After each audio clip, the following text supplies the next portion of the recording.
Taking off in 5, 4, 3, 2.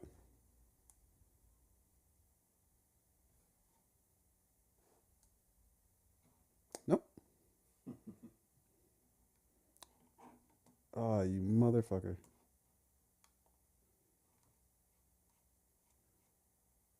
Well, oh well.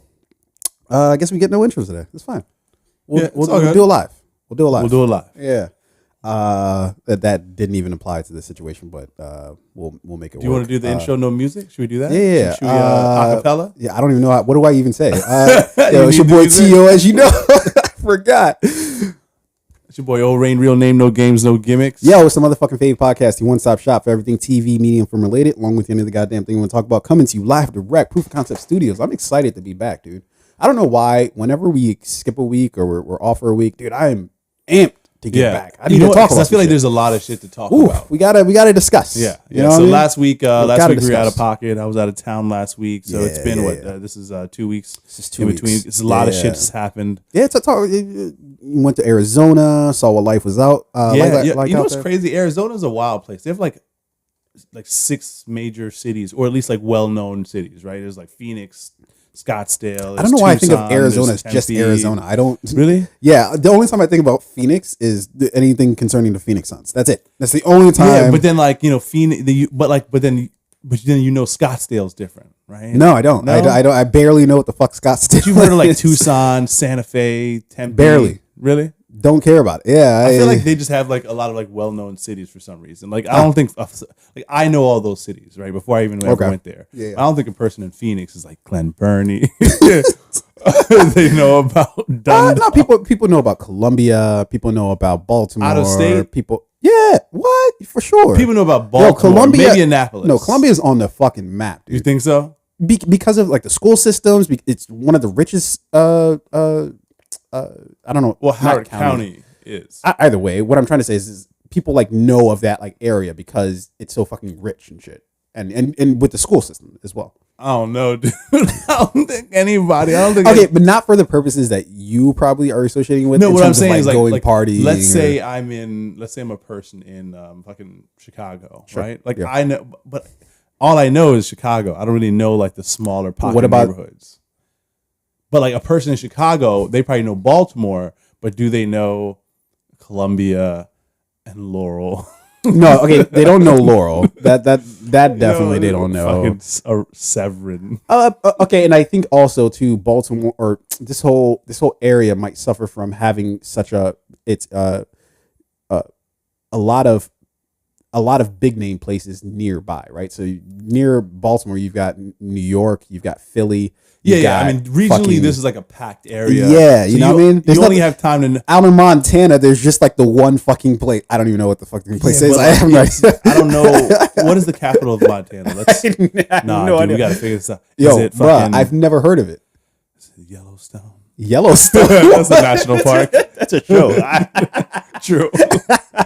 I have no idea. What is the capital of Montana? Dude, I don't know. You know how usually I would like look some shit like this up, like, yo, I gotta figure this out. I don't care. Whatever. Yeah. It will remain irrelevant. I'm sorry. They call these. Don't they call Helena? What the fuck? Yo, what does that even mean? No way, Helena. That sounds like a dark place. I've never heard of this before. but that's what I'm saying, right? There is a castle there too. There's a castle. They have a castle. What does that even mean? A castle? Like an actual fucking castle? No, never mind. It's just a scary ass Catholic church, I guess. Catholics are terrifying. Yeah, you know that is true. Like, there's a lot of like weird imagery and shit like that when it comes to like. Do you remember that? It's on 495 when you're driving, I think, to like basically Virginia, towards the Virginia area, and you see that big ass like mega fucking church. Yeah, and like as a kid, everybody was like, "That's shit Disney World." No. But I thought that's where dark shit happens. That's Mordor. That's dark magic. Yeah. It just looks like a place like a cult. Like I just always knew. I just always there's thought it was a cult. crazy. Like, Why do you need to worship God in this this architectural lavishly monstrosity? And people try to pass it away. I'm sorry, our religious listeners here. They're just they're in shock. Yeah, right now. Like what the fuck are you guys talking about? How dare you talk about my fake Jesus?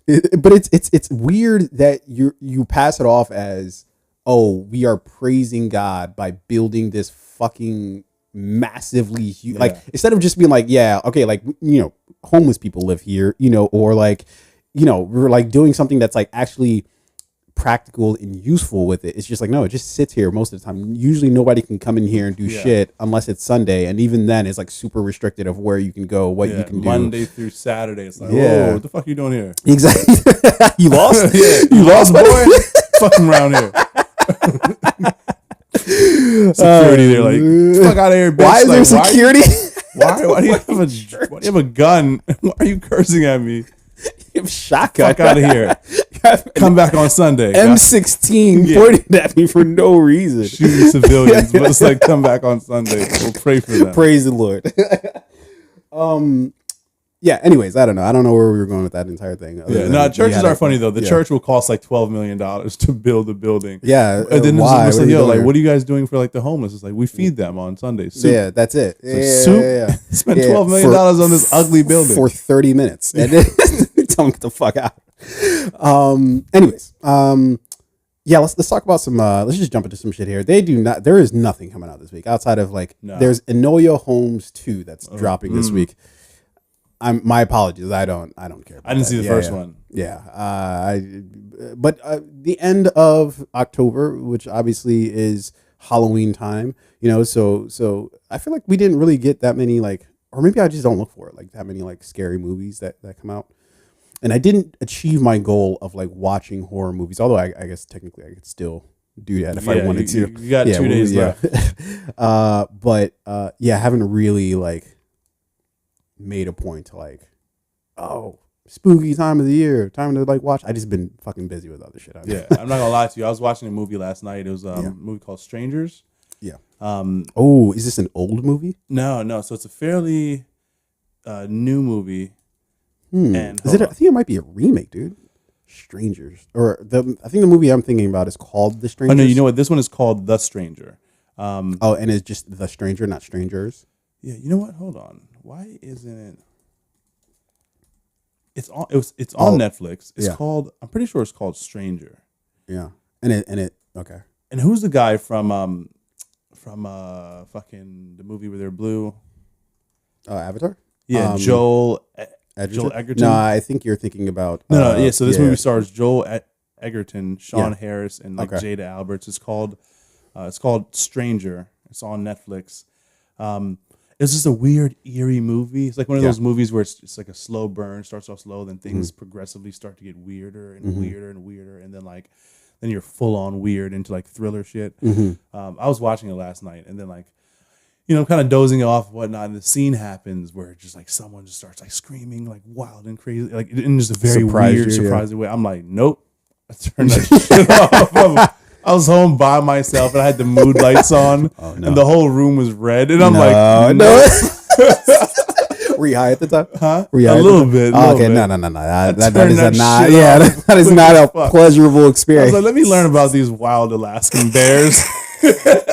Went to sleep. What's your go-to? I'm scared, so I need to watch something animal to like, shit, bro. Any animal shit. I feel like animal shit can scare me a little bit more because animals are unpredictable. No, so you never know what direction it's coming. Yeah, but like you don't want to do like deep aquatic animals or like animals that hunt at night and shit. You want to do like the birds, birds. Yeah, birds or bugs or like.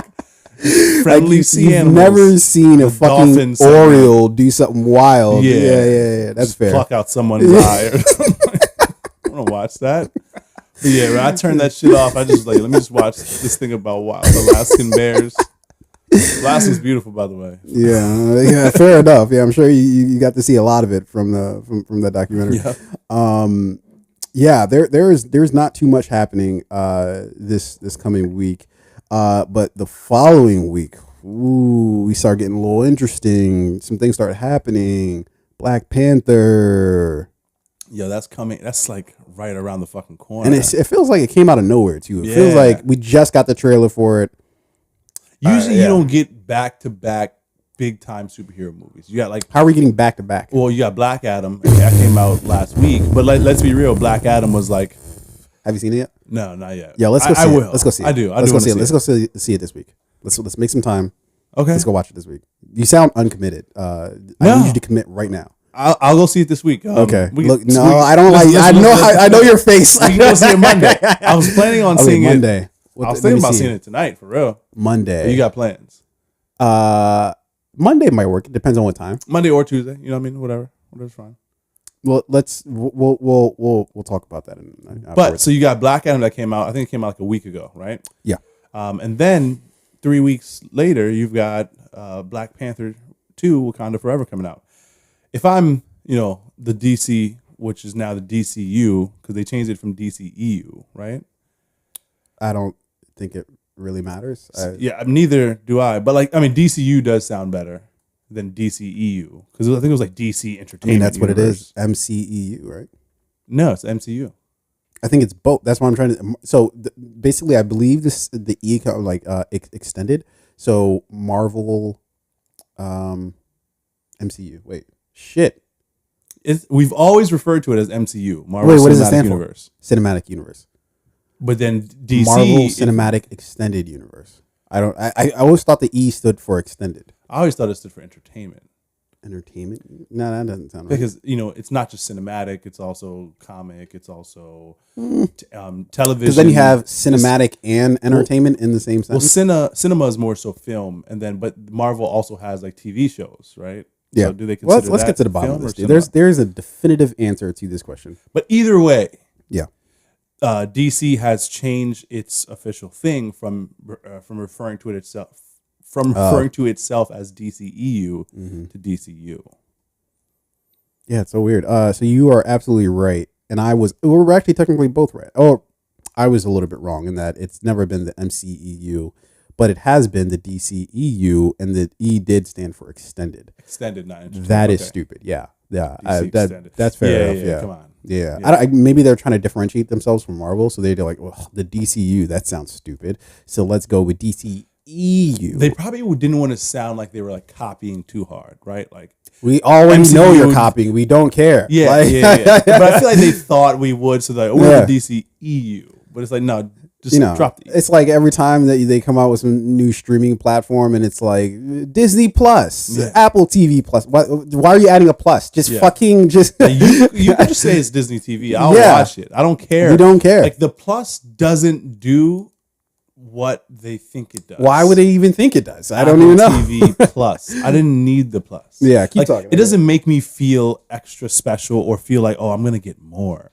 I'm going to get live TV and rich entertainment. Like, no, it just feels stupid shit to watch. Yeah, I don't know. I hope one of these networks just rages against the machine, goes like, yo, no, we're just the thing. But in news though, so while we're talking about the DC, formerly EU, now the DCU, James Gunn is essentially taking over as the he's playing the Kevin Feige of which did you finish She-Hulk?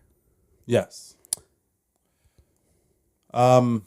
Different, right? Like it's hard to really form like an opinion. Like I don't know if I like it. I don't hate it, but I didn't love it either. Like breaking through the third dimension into like the reality of your own fake storyline, or like that would be I guess the fourth dimension, right? Like because it's already 3D, right? Like 2D would be like a cartoon that's like 2D. Okay, yeah. So I guess it would be the fourth dimension. Yeah. So or I guess the fourth wall, I guess is what they term that as. Yeah.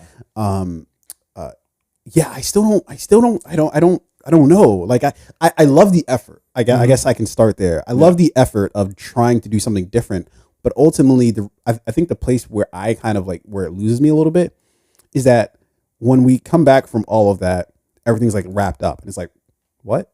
Like how did everything get wrapped up all of a sudden? Yeah. Like It didn't disturb any reality. You know what I mean? Like, we saw the thing with the reality stones where if you like disturb reality, it creates different branches. Yeah. So if you break through the fourth wall, it has to disturb your current reality in some way, shape, or form. No, I feel like she just went back to the reality, and then they just had a cookout, and then the Hulk came. Exactly. It felt 25-year-old son.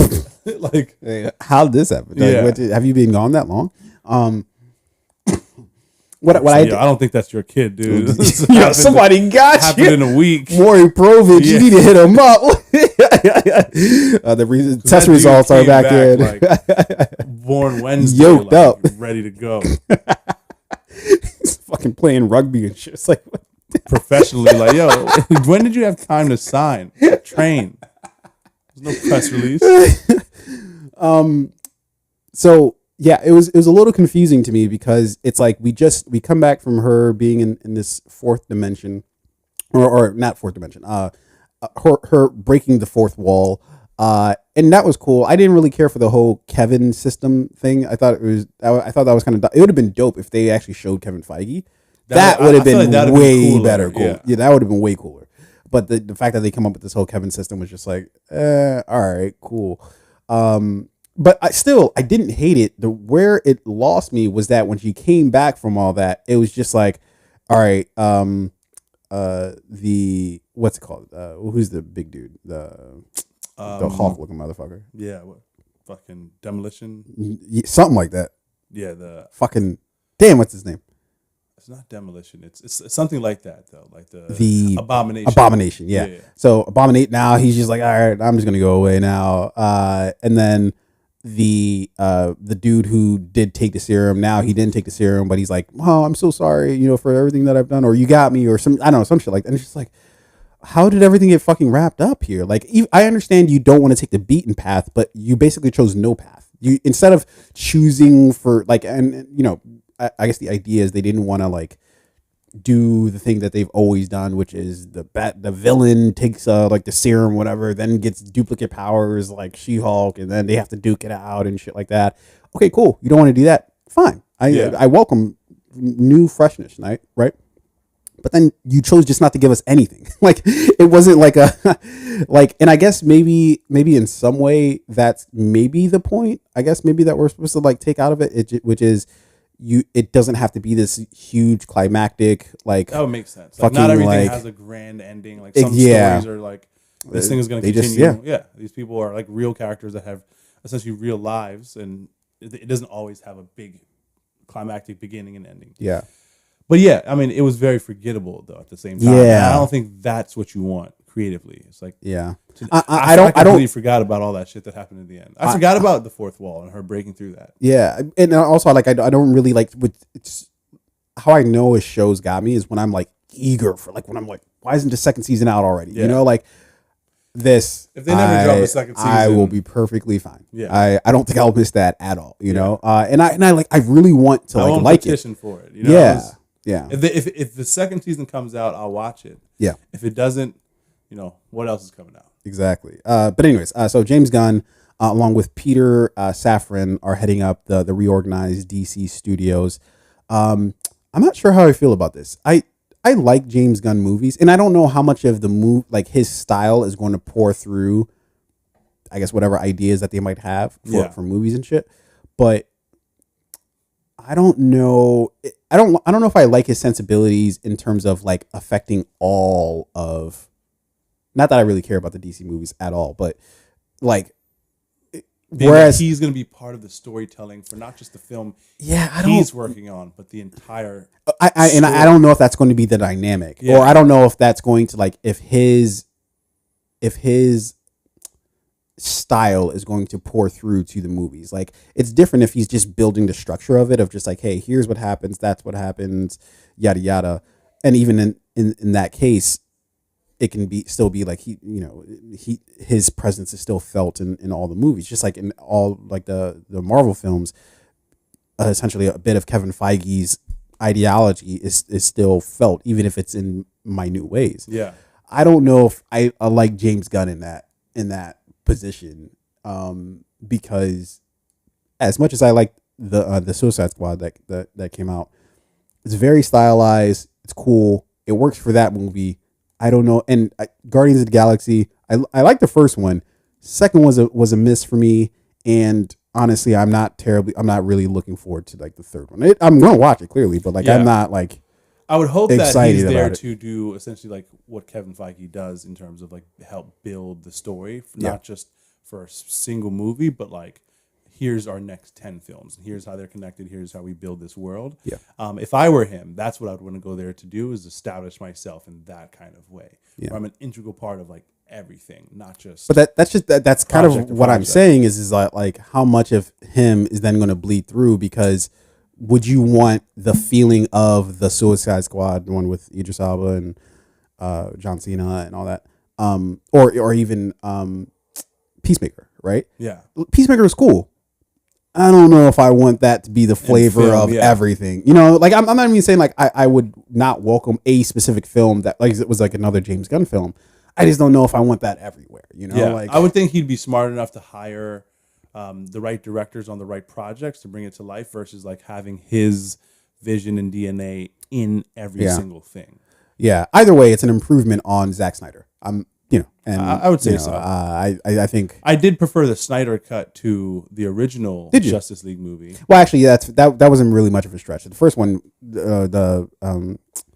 Joss Whedon co-directed one. Yeah, wasn't that good? Well, I mean, it wasn't that bad. They both weren't that good. Like, let's just. Well, I mean, one was better. Also, because we just got more of it, right? And it's always better when you get more. That shit was 4 hours, and if I'm being honest, it was not a justified 4 hours. No, it could have been 3. It could have just been. They could have shaved the whole hour. They could have shaved 2 hours off that bitch. Like I don't think that because we got such filler of just like shots that were just like unnecessary, like slow motion shots, or like remember that scenes that were just extended. The Aquaman scene where those women were just singing to him in the town, and it's like, what? We've been here for 20 minutes. They for were what singing, reason? They were singing for a long time too. That could have been like a 6 to 12 second cut. That was an album. Yeah, they cut an album. Oh my! And they showed the production of it too. They were in the studio like with Metro Boomin, Rick Rubin's over there, just fucking engineers just going, piecing arrangements. They've got Kanye's in the studio with this MAGA hat on, White Lives Matter. So they could have cut a lot from that movie. You're right. Yeah, and I watched his excellent. Now I gotta find it. I watched this excellent video about the Snyder, not the Snyder cut, but the just Zack Snyder as a director. And I think his last name's Williams. Let me see if I could just quickly come up with it, because it was so good. Because it's an analysis of Patrick Willems. And the video is called the Zack Snyder video, and he basically does like this, like literally like it's like an hour and change deep dive into Zack Snyder as a director and like what his philosophies are. Like it's just really fucking well done, and I think most of it, if not all of it, I agree supremely with of that.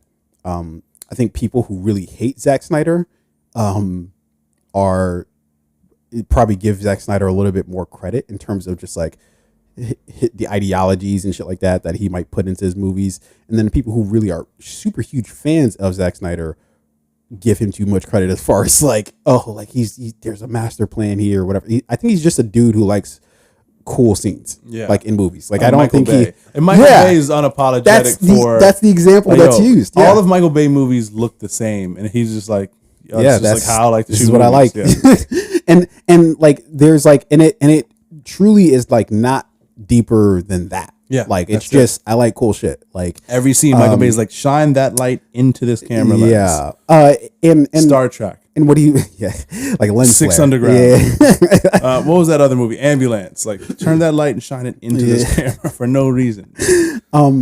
So and Zack Snyder, like he. And once it was sort of explained, I was like, yo, these are facts.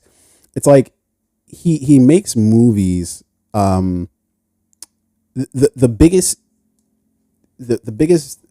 thing that you could say about his movies that are just like, okay, this is why it's maybe not that great. Like, so for instance, like a movie 300, right? Is that it's got all of these like conflicting ideas happening, right? It's different if you start with a single idea and then you expand upon that idea, and you can see the line from that idea to whatever it is that you ultimately like end up with, right? But the problem with the Zack Snyder movies is that he'll start with an idea, and then he'll have 4 or 5 different other ideas that are in direct contrast to that original idea. And it's just like, well, the reason why everybody ends up arguing about it is because he's confused as to what he's trying to say. So he ends up like saying a whole bunch of different shit that has different implications. Like, so for instance, one of the things that that everybody always talks about with 300 is the fact that, okay, you've got these like fucking ripped white dudes just killing people of color. Like, that's the premise of 300 is that's it. Is true. You just have these like faceless, like fucked up people of color invading like the white, and Spartans were supposed to be Middle Eastern. Yeah, I don't think they were. Geographically, I don't know shit about shit, but it doesn't really make too much sense to me. But I also don't. I'm not a fucking historian, so I have no idea, right? What exactly they're supposed to look like or whatever the case is. But it is a little odd to me that they're just all just white dudes who look like they're part of the Aryan nation, right? Like that seems a little odd to me. But that's just the way that he sees the world. It doesn't mean that I have no idea if he's racist or not. I kind of doubt it. If that he would be. I don't think so. At least racist in the sense of just like he may just racist cast mostly white people like in really like aggressively violent roles from a white lens. And they're always going to star like he's white men. He's a white dude. Yeah, what are you going to do? Whatever. That doesn't offend me or bother me in any way. No, but the communication that's spelled out when you have these, white dudes just mowing down these, fucking like what he shows is like savage, like foreigners, he's not worried about the implications of how that looks. Yeah. He's just like, I want this to look dope, but not worried about like, well, how is this actually going to be perceived like on screen, I didn't know we were going to talk this long about Zack Snyder movies. My apologies. Because I don't think Zack Snyder spends this much time thinking about his movies. He's just like, yo, how can we shoot this in the coolest possible way? All right, we're going to shoot a low angle here. Yeah. We're going to digitize this shit up. Yeah. And then we're going to do the next scene. And that's how he films his movies. And they talked about that with Watchmen too. That's basically because Watchmen, like he kind of missed the entire point with Watchmen of what the comics were. But in favor of, let's just make these superheroes look dope as fuck. And they did look dope. Watchmen was I really think Watchmen is an underrated film.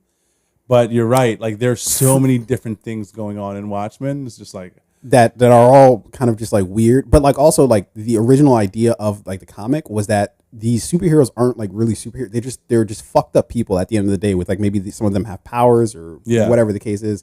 Or some of them are rich or whatever, they can afford to do certain shit, but at the end of the day they're fucked up. But he opted to just make them look dope instead. Anyways, but so not to go, anyways, he's no longer involved with the MC or the DCU, so I think we have that much to be grateful for, at least, because I don't know if I necessarily enjoyed his take on doing that. Anyways, moving on. Let's talk about Matthew Perry real quick. Matthew fucking Perry. I never disliked Matthew Perry, dude, until now. Honestly, well, you know what? I feel like in these later years, he just seems like so like crotchety and just kind of a general douche that like I don't know if I couldn't tell you the last Matthew Perry project that I'm like, oh, I like that shit right there. Like I just feel like he's just kind of seemed like such an asshole that I just like, I don't really care to like. I remember they came up with the show the Odd Couple a few years back, and it was like a reboot of obviously of I feel like I do remember the Odd Couple. Yeah, it was an old show that existed like 60s, 70s, somewhere around there, right? Maybe even the 80s. I forget exactly when the Odd Couple came out, and then they did a recent reboot of it that lasted like maybe like 3 or 4 seasons. And Matthew Perry was one of the actors in it, and I just remember just like not really caring about it, not just because I don't really care about the Odd Couple, but because he just seems like an asshole. Like, of all the Friends cast who would go on to do other projects, he's the one. Like, even David Schwimmer. I never really particularly liked David Schwimmer on Friends. But I'd watch a David Schwimmer project before I really would care about watching. Oh, I actually did like David Schwimmer, but like, yeah, Matthew Perry. For me, it was Matthew Perry and Matt LeBlanc were the two that I didn't. But I did love LeBlanc. I love LeBlanc. He seems like a cool dude. Yeah. So and like I've seen his other shows and projects and whatnot. Yeah. I've seen his other shows and projects, and like I think he's kind of more or less played like that same kind of guy in every show. Kind of goofy, but lovable. But I don't dislike him. I've seen Matthew Perry in some things that I thought were good. I've seen him in some things that just one of my favorite movies of all time. What's that movie with him and Salma Hayek? Yeah. Well, we'll get to that because he said something about Salma Hayek that got me a little. One of the greatest women to ever live. Don't you fucking say a word about Salma Hayek. Somehow he ended up. Oh my God. Offending Salma. I don't even know if she's offended. She might be, but.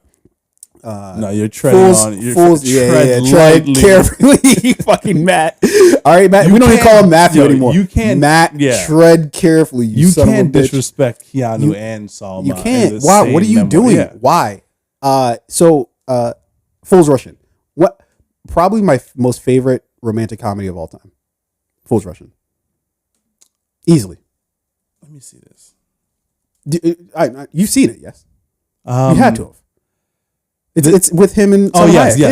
Okay, yes. This is what we were talking about. I do think this was a great romantic comedy. Fucking love it. And then the whole 9 yards, I thought that was a really funny one. I feel like that was novel when it first came out, and then it's just like, all right, it's kind of. I think him and Bruce Willis and like the whole it was just a fun. That's fair. It was a really good Matthew Perry movie, but like that's fair. Anyway, but also it was carried. Bruce Willis was great. Blah blah blah. Yeah. Anyway, back to Matthew Perry. So I want to set the stage here. Did you pull up the article, because you probably have your own article, but pull up the article that I put into.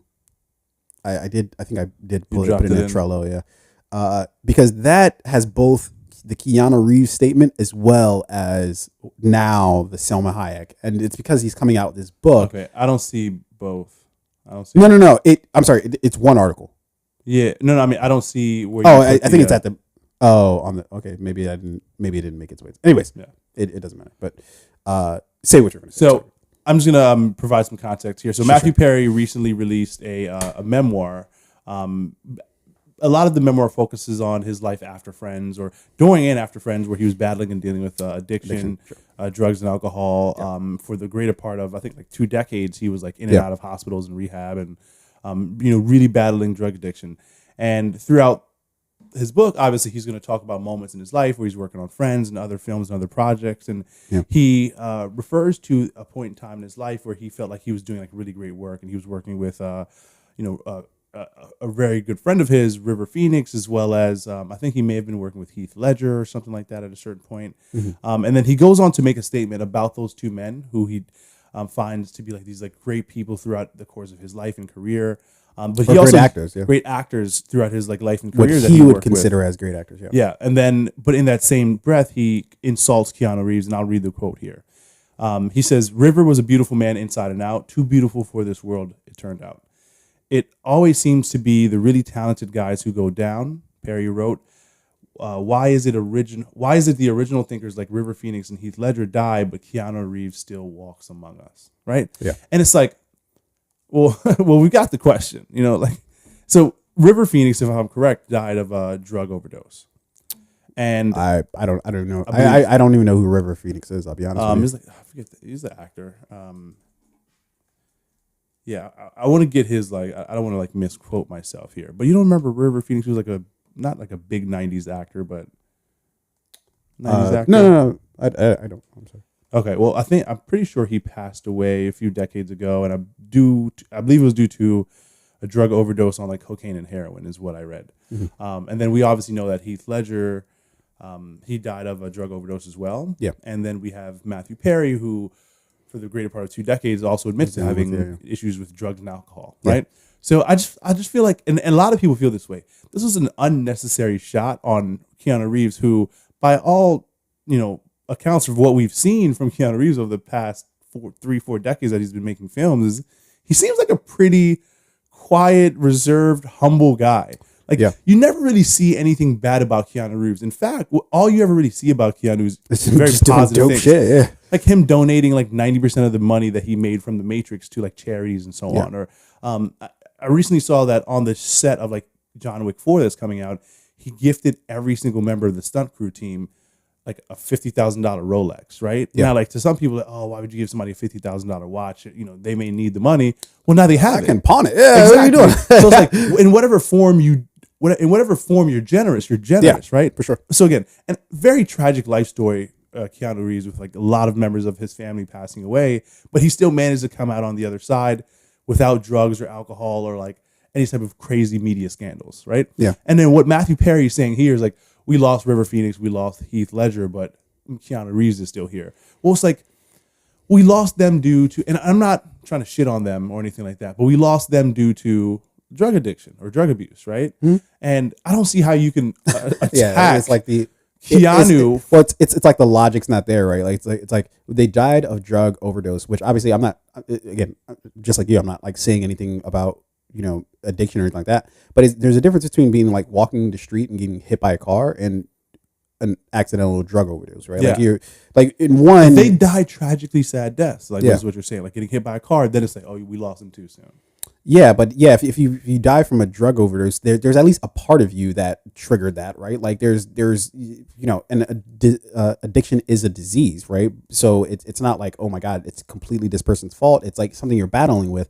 But at the same time, he says it in a way of just like, oh man, like we lost them, and it was just like it was like an act of God or something. It was like, nah, it's a drug overdose, like but. Oh, I'm sorry. I should let you finish. And then no, I mean that was it. That was the point, right? Like we lost them, and while they were battling, addiction, addictions, there's still a bit of responsibility that goes into that. And I want to ease off of that, because then like that is like, oh, it's like blaming them of like it's their fault directly that they died, but it's like that's not what I'm trying to say. Like no, that's not what we're trying to say. But I'm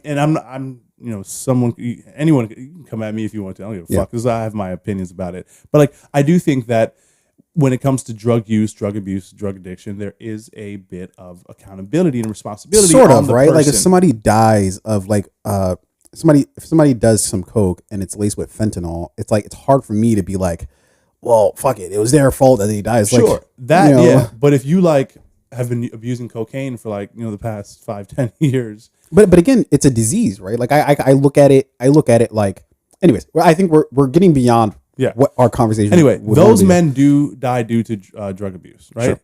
Keanu Reeves still walks among us because he, for the most part, hasn't abused drugs or alcohol, or he hasn't gotten any like major accidents. So it's just like, how can you blame the man for living like a clean life and a chill, maybe like risk-free life, except for like the movie stunts he does, and be mad at him for that? Well, it's a stupid statement. And also, I don't think he's mad at him. I think he just, and this is what he said afterwards, is like I don't have the quote, and I'm not gonna bother to even like look it up, but from what I was reading, he was trying to say, he's like, I didn't really care about Keanu Reeves. I just chose like a random person, right? Yeah. But so his exact words, and I had the quote here. I'm actually a big fan of Keanu. I chose a random name, my mistake. I apologize. I should have used my own name instead.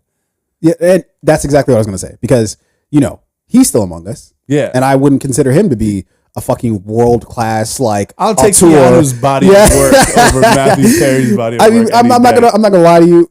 Matthew, he gave me one of the best romantic films of all time, romantic comedy films of all time, Fools Rush In. But then, where he entered my fucking realm of, all right, fuck you, is then he came for his partner in crime in Fools Rush In, Selma Hayek.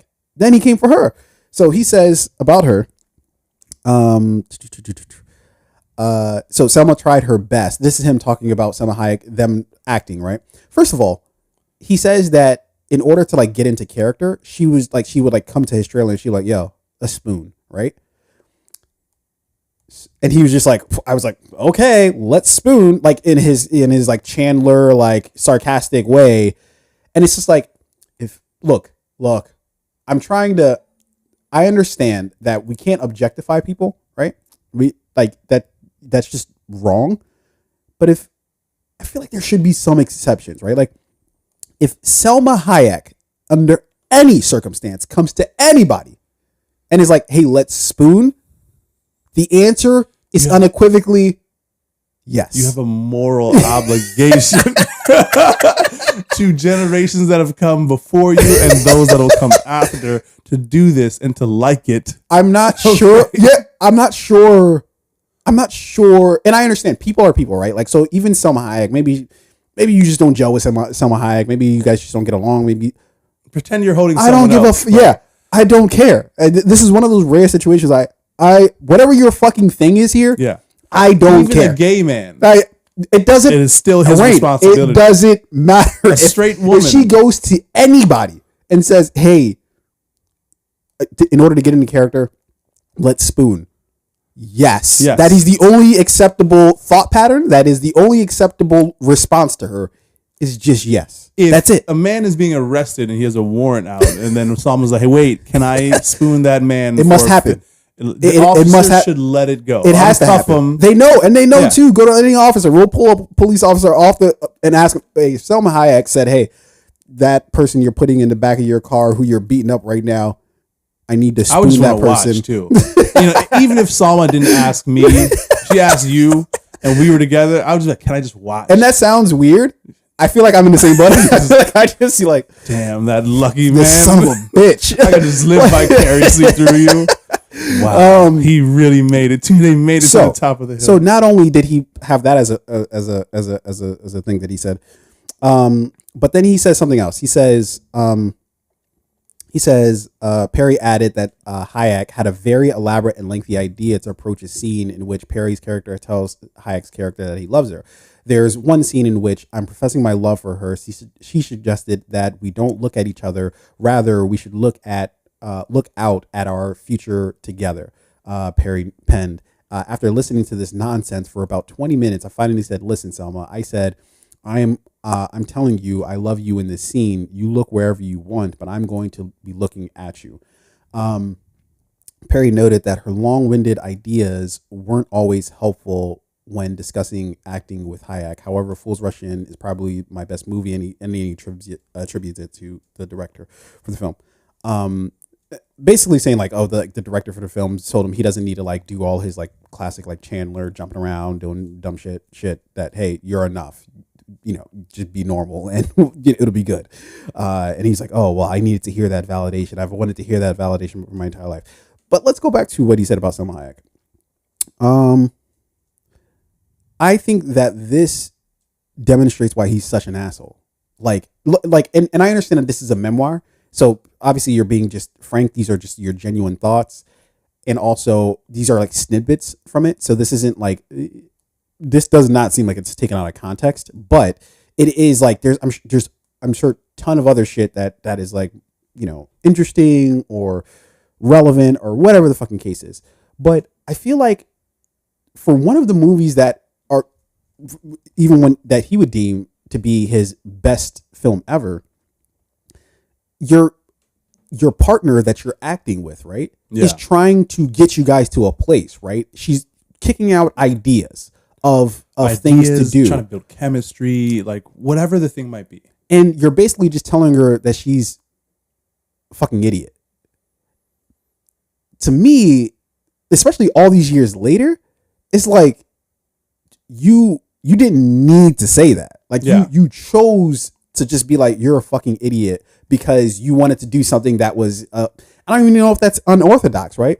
And on top of that, what it sounded like, at least to me, what it sounded like what she was saying was, and I could be completely wrong about this. In fact, I probably am wrong about this, but what I interpret that as is, it's not that she was saying like, don't look at me. She's saying that we can't see ourselves here. We have to see our future together. Yeah. Like, within the characters that we're in, that let's look at that, rather than just looking at each other as we are as actor and actress, like, at least that's my interpretation of, but instead of like offering up like a better interpretation of what she was trying to, it's just like, oh, she's a bullshit actress. She doesn't know what the fuck she's talking about. Like, and it's like, you're Matthew Perry. Like, and again, I'm sure he struggles with like his own self-image, but it's just like, dude, take it down a fucking notch, dude. Yeah. Like, you acted on Friends for a decade. That's your big claim to fame. Yeah. And you're not fucking Daniel Day-Lewis, dude. Yeah. Like, come on. I was trying to find the thing he said about his relationship with who played in Pretty Woman again, Julia Roberts. Yeah. Which is just like some more. Yeah, I think he was talking about how he broke up with her before she broke up with him because he knew it was happening, and like I feel like he just throughout this memoir mentioned a lot of big named actors and actresses throughout Hollywood. Yeah. So like obviously name drop throughout this book, and situations in which like I feel like this just makes him seem like more of a dick, right? Such a douche. Fools Rush In. I always loved that movie. I thought it was really everybody loves that fucking. Now movie. you're gonna look at that movie and be like, okay, like maybe he was a bit of a dick to Salma Hayek, and you know people fucking love Salma Hayek, but none of this makes him look like a good guy. But I don't think the goal is to look like a good guy. I think the goal is to sell books. Like, Maybe. You know what I mean? Like, I think the reason why you say all this, those friends residuals, he can't be hurting for it unless legit blows all of his money. When I say sell books, what comes along with that is the validation of people are interested in the thing that I'm doing. It's not just the money, although who knows if, who knows? Yeah. Where that, because your checks are only as relevant as your expenses. You know what I mean? So who the fuck knows where he's at financially, Sure. But the validation of knowing I've got something to say and people are willing to listen doesn't really matter. Like, I'm sure the money doesn't hurt, right? Yeah. I wonder how well the book is doing. I don't really care. Like, it's just like, yo, all this is unnecessary. Like, you're just like, is this therapeutic? Like, is that therapeutic that you just basically get to be like, hey, I was a dick to Salma Hayek and I get to tell the world now that she, and I think that she's a terrible actress. And it's like, come on, dude. And even if you sell the books, right? If you manage to tarnish your image and reputation and people just kind of don't like you anymore, like, I mean, he's still an actor. I think people are already there. I don't think he has to really try that hard. I feel like there's things throughout this book, it sounds like he didn't have to say, or he didn't have to say in the way he did. Now, I didn't read the book, so I don't have all of the context. But I feel like while you do want to sell books, you may also want to be able to sell like another book or to get another movie role or to do another project. Like, what the fuck? Have friends. And it seems like he is just here to piss a lot of people off. Yeah, and I understand that he's dealing with addiction, and I understand that he's, I'm sure, going through a lot of things like mentally. But at the same time, it seems like he doesn't mind being an asshole, right? For the sake of just being an asshole, right? Like it's different if, like, how can I describe it? Like, it's different if it's different if that's just your. And I don't know him, so like clearly I have no grounds to be like, okay, well, this is how he is. Like when all the cameras are off and nobody's like watching him or whatever the case is, this is exactly how he is. But it seems like that's kind of how it is that he's just an asshole, especially again this story that he tells about Salma Hayek. He basically is trying to say that she's a bullshit actress, but there's no reason for him to have to say that. Like it's not as if.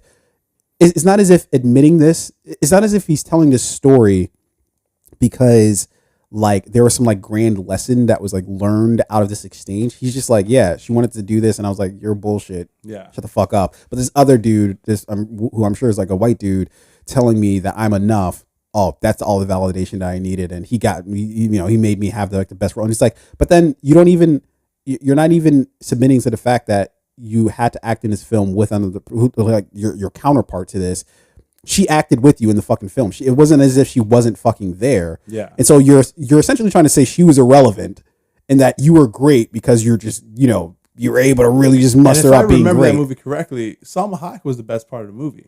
For me. Yeah. Anyway, so I guess no matter who was in the movie, Salma Hayek would probably still be the best part of it. For me, but I, to be fair to Matthew Perry, I thought he was fantastic. No, he was funny in the movie. He was great. Yeah. But I don't see the benefit of like bashing your coworker or your partner, especially if there's like no like point to it. Yeah. Like there's again, like I guess maybe he was saying all that to get to the point where he was like, well, the reason why I felt good about this role was because, or I felt this is one of my best films, is because the director told me I was enough, and that was like validation for me. But there's a way you can tell that isn't saying that she's bullshit. Like, it feels like that's added in just because it's like salacious and like you just were like, all right, fuck it, I'll say I think she's garbage. It's like, all right, cool. Good one on you. I'm sure you really accomplished something there. But anyways, well, Matthew Perry, you're wrong. I'm sorry, you were right about one thing. It shouldn't have been Keanu's name. It should have been yours. No, I'm not going to go there. That he used. That he used in the thing. So fair, keep Keanu's name out your mouth. Yeah. Just generally keep a lot of people's names out of your mouth if you don't have something decent to say about them. Like there's no reason. Anyways, moving on from that. Quick conversation. I was really curious what you think about this. Although I could guess where you'd come from with this story. Sigourney Weaver recently came out and had comments about directing. And the gist of it is, or I could just read from the article instead of just trying to paraphrase. Sigourney Weaver has played a teen avatar, an alien hunter, and a corporate businesswoman, but never has Weaver directed a film after being in Hollywood for over half a century. Weaver revealed that incredible sexism in Hollywood led her to part ways with her dream to direct years ago. Whenever I used to go to Hollywood and have to deal with these different studio heads, I was never comfortable. I always felt incredible sexism there and a kind of resentment that they had to listen to me because I did have this power and I was smart enough to put several sentences together. I thought that was like strange to me. Yeah, I don't know if she's actually talking about either the sexism that exists in Hollywood, which it's very true. We know that that's a real thing, and it's not like she just fabricated that or made it up. Yeah. I think there is a lot of sexism in Hollywood for female leads in films, for female directors, writers, producers, like probably at every level and every position, there's sexism there, right? Yeah. But it also sounds like her statement is also just highlighting a bit of like maybe her own fear to right? to stand and like to speak to her own work or to like pitch her own ideas.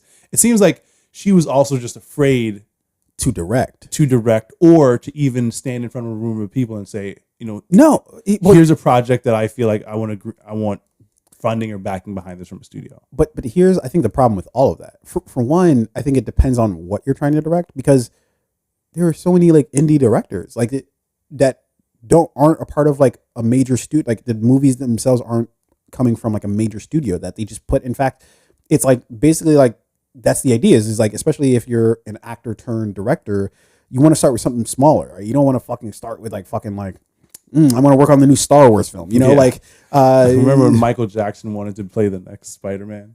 So did he really? He tried to buy the rights to Spider-Man from Marvel. They should let that happen. Yeah, this is like this is when Marvel like didn't really have any money and they were going broke. They should have let that go through. Yeah, you never heard of that? Yeah, he tried to buy the rights because then Michael had the bread. Michael had more money than Marvel. I don't know, man. But they were like, Michael did, dude. I don't know, all these fucking paintings and shit he's bought over the years. Let's be real. Michael is back in the day, back in like the early '90s. Oh, this is back in the early '90s. Yeah, this is like when peak Michael. This is before peak Michael. They dropped Blade, right? So Marvel was in like financial hot water. Oh. Well, no, late '90s, Michael, a little different than early to mid '90s. I think Blade dropped '98, and I think he tried to buy it around or before that time. Was it '98? I thought it was, yeah, you might be right. It might be '98. Yeah. So anyway, I forgot how the fuck we went on to that. Because we were talking about Sigourney Weaver and how she's trying to direct or pitch like an idea. So again, I hear her. I think that it is. The sexism does very much exist. We know that, right? It existed then whenever she tried or whenever she thought about it. It exists now. But at the same time, you have to, at some point, despite sexism, racism, whatever the thing is, you have to at least try before you can say that is the thing that held me back. Well, if that's the thing you actually want. But then, and I'm not going to try to speak to somebody else's experience, right? So if you've worked in Hollywood and you see how grotesque it all is, and you're just like, I don't want to deal with that shit, cool. I'm not speaking to that. I guess what I am speaking to is there's a way you could direct movies without having to go through studios. Like it's not as if like, and we are living in a time where that is explicitly true. And if you're a big name like Sigourney Weaver, just your name alone can put a project together. Exactly. You know what I mean? If you, Sigourney Weaver, were to be like, hey, I'm looking for directors to work for a project, put together some funding for the film and like kind of like put together a campaign to, build some money, hire the right people. Off of your name, you could exactly. You've built and all of that. And she was saying that she wanted to do this during a time when she was one of the biggest, most well-known actresses in Hollywood, right? So like it would have been, I'm sure she could still do it now. So I understand where she's coming from when you talk about like sexism in like a male-dominated industry, but I also have to say that it doesn't sound like she tried very hard to see this thing through fruition. It just sounds like she looked ahead, she saw obstacles, and she was like, "Oh, well, I can never overcome those obstacles, so I'm not even going to try." Yeah, and again, like I'm not going to try to speak to her experience in terms of like, because I'm positive that that's absolutely true. Like, I've always maintained that like Harvey Weinstein, like that's just the tip of the iceberg. Like that's not, we were talking about sexism and shit like that, and like how he's like the poster child for it, and like they had this like purge of people, but then it's just like, that's like not even 1% of the shit that's actually going on. Worse than Harvey Weinstein. 100%. Who are just still mopping, like they're just still mucking about and be like, fuck it, who've just gotten better at it. Yeah. Now those NDAs got a little tighter, right? Oh my god, the language is sharp in those NDAs now. Joss Whedon's house. Jesus Christ. So the reason why they even brought this up in the first place is it sounded odd to me, given it's almost like she doesn't.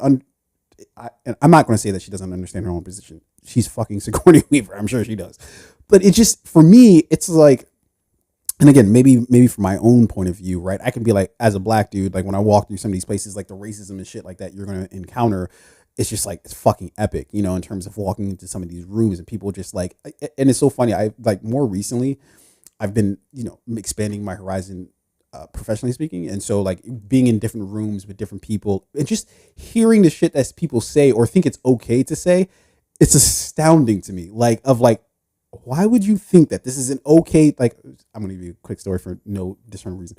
So I was working on a project, working with a guy, and the guy comes in and is like, this isn't like somebody who I like regularly work. This is just like somebody who just for this particular project we're working with. Right. And so he walks in, he's like, we were in DC, and the guy was like, oh, it's crazy, man. Sometimes you could just be driving, and it's me and one other black person, and the guy who's talking to me is white. He's like, yeah, it's crazy how you could just end up in the hood, like you're driving and then you end up in the hood, and I didn't say anything, but I'm just like what? And I know you haven't had the same conversation with any, like there's other people in the office, like, or in the space we're at. I know you haven't said anything like this to anybody else, but yet you decide to be like, oh man, we're in the hood. Like to me, and it's like, why? Like, what are you doing? I just be like, exactly. I was born in the hood. Let me tell you about it. He's just like, I bet you came from a tough neighborhood. I could see it. And it's just like, all right. It's like, nah, dude, not all. Bruh, I grew up in Columbia. Like, I wouldn't consider Columbia the hood. Like, I don't know. Like, of all the places, I don't think so. Yeah. So anyways, knowing that I'm going to encounter some of those things, that's not a thing that's going to prohibit me from going to work. Exactly. Like, or knowing that, and especially if you can put your own thing together. That's the part that kind of like weirds me out is that like, you're Sigourney Weaver. If you say you're doing a project, you don't need the fucking studios to pull a project together. It might not be for $60-70 million, but you can definitely easily, I would have to assume, put together a $10 million project, a $20 million project. And if you haven't directed anything before, that's probably where you should probably fucking start. Yeah. So anyways. So, I mean, I think and again, not to like speak for her on her behalf, but it sounds like it was, if you were intimidated by like the fact that, hey, this is a male dominated industry and like, I just feel like if I were to go present my idea in front of like a boardroom full of men, they would like shoot it down immediately. And that's why I never did it. That's one thing.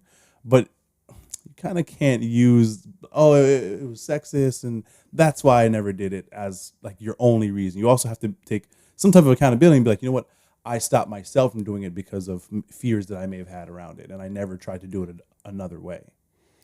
Yeah. Like I didn't try to do it on my own. I didn't try to like do an indie project. I mean, it sounds like that's what happens. Like I wanted to do it. I hear exactly. But you also have to kind of admit that, like, you know what, I didn't do it because of like partly my own fears held me back. That's what this sounds like. Because it's not as if she tried to do the other thing and then it just like, and then she encountered sexism there. Laughed her out the room. Yeah. It's also it's like I didn't feel comfortable, so I just didn't start it at all. Yeah. I hear what so you were basically saying, I think that this, and I get it. That's a huge hurdle, right? It's a huge hurdle to that you shouldn't have to do it. Yeah, exactly. And like the fact that you would even have to be like, you know what, I'm afraid to go into that room because that room's full of men who may just shoot my idea down just because.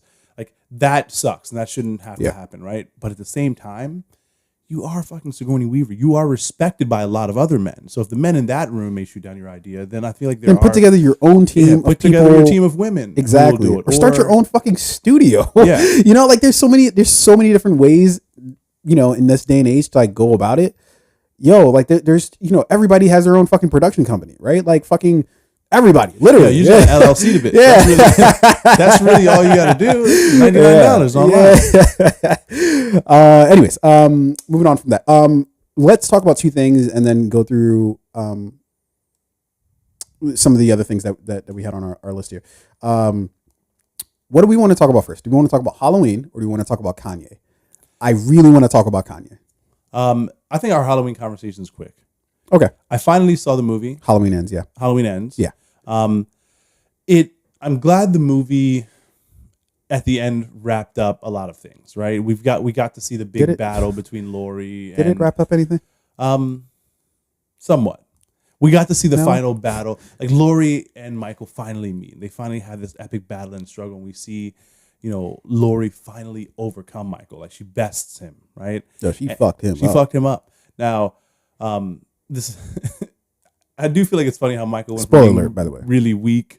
Yeah. When he was down in the cave. But like also he does get his strength from killing, right? Yo, when he hit the fucking when he started shaking, I was when he just came. When he hit the blunt, like, oh, I'm back in this bitch. And it's like maybe you just needed to eat something. He probably just needed some protein. You know what I mean? Just need some eggs. Scrambled eggs. Get yourself just a turkey sandwich or some shit like that. Killing and maybe eat something, and you would be in better health, Michael. That's what it seemed like to me. Yeah. What does he eat? What does Michael? He's got to eat something at some point, right? Like he just can't just be like. I wonder if like when Michael kills somebody, like does he like save one of them and eat like the person? The Dahmer effect. Yeah. And where does Michael start? Where do you think Michael? What's the first thing Michael would eat if he's eating a person? I don't want to think about this. Ew. Where would you start? Nowhere. What the fuck are we talking about? You fucking cannibal. If you were gonna eat a person, where you wouldn't start anywhere? Let's not have this conversation. I'm not gonna start anywhere. What the fuck? I would start with like the leg. Or I don't like where this is going, booty dude. Meat. I don't like that you've thought about this. Start with the ass cheek. I don't like how much it feels like you've thought of it. No, I don't feel comfortable you remember with this that at movie all. on Netflix? Which one? It was with that girl. It was Sebastian Stan was in it. Yeah, I do. Like I remember the trailer for it. I never watched it though. It was this movie was good. It wasn't Captain America. No. It was a movie that came out recently. Yeah, I don't think it was Captain America. Cannibalism amok. It came out on Netflix very recently. It's called Fresh. Yeah, and it was about like people stealing people and eating their fresh meat. So in that movie, this is what I'm talking about. He kidnaps the girl, dude. He cuts off her butt cheeks and sells it to like rich people who want to eat human meat. Okay. Yeah. No, there's no need for this. I don't know why this.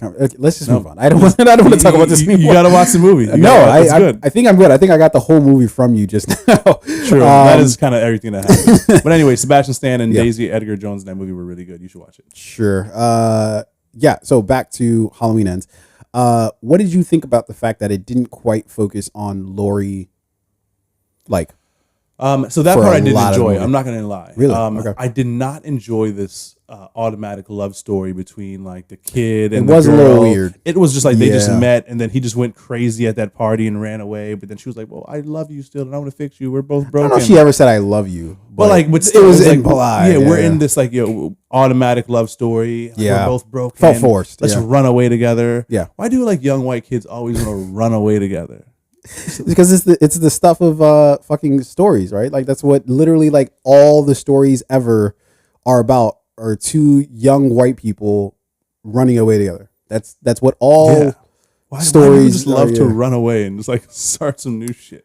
Like don't come here. Because it's adventurous, right? Like that's the hero's journey, right? Is going from one place, starting in one place, going to another, right? Like when you're just stagnant, it's just like, all right, well then you got Clerks, right? Like that's that's not quite as sexy as like venturing off to a place. I don't know. I'm not going to meet someone and be like a month later, like, yo, let's run away together.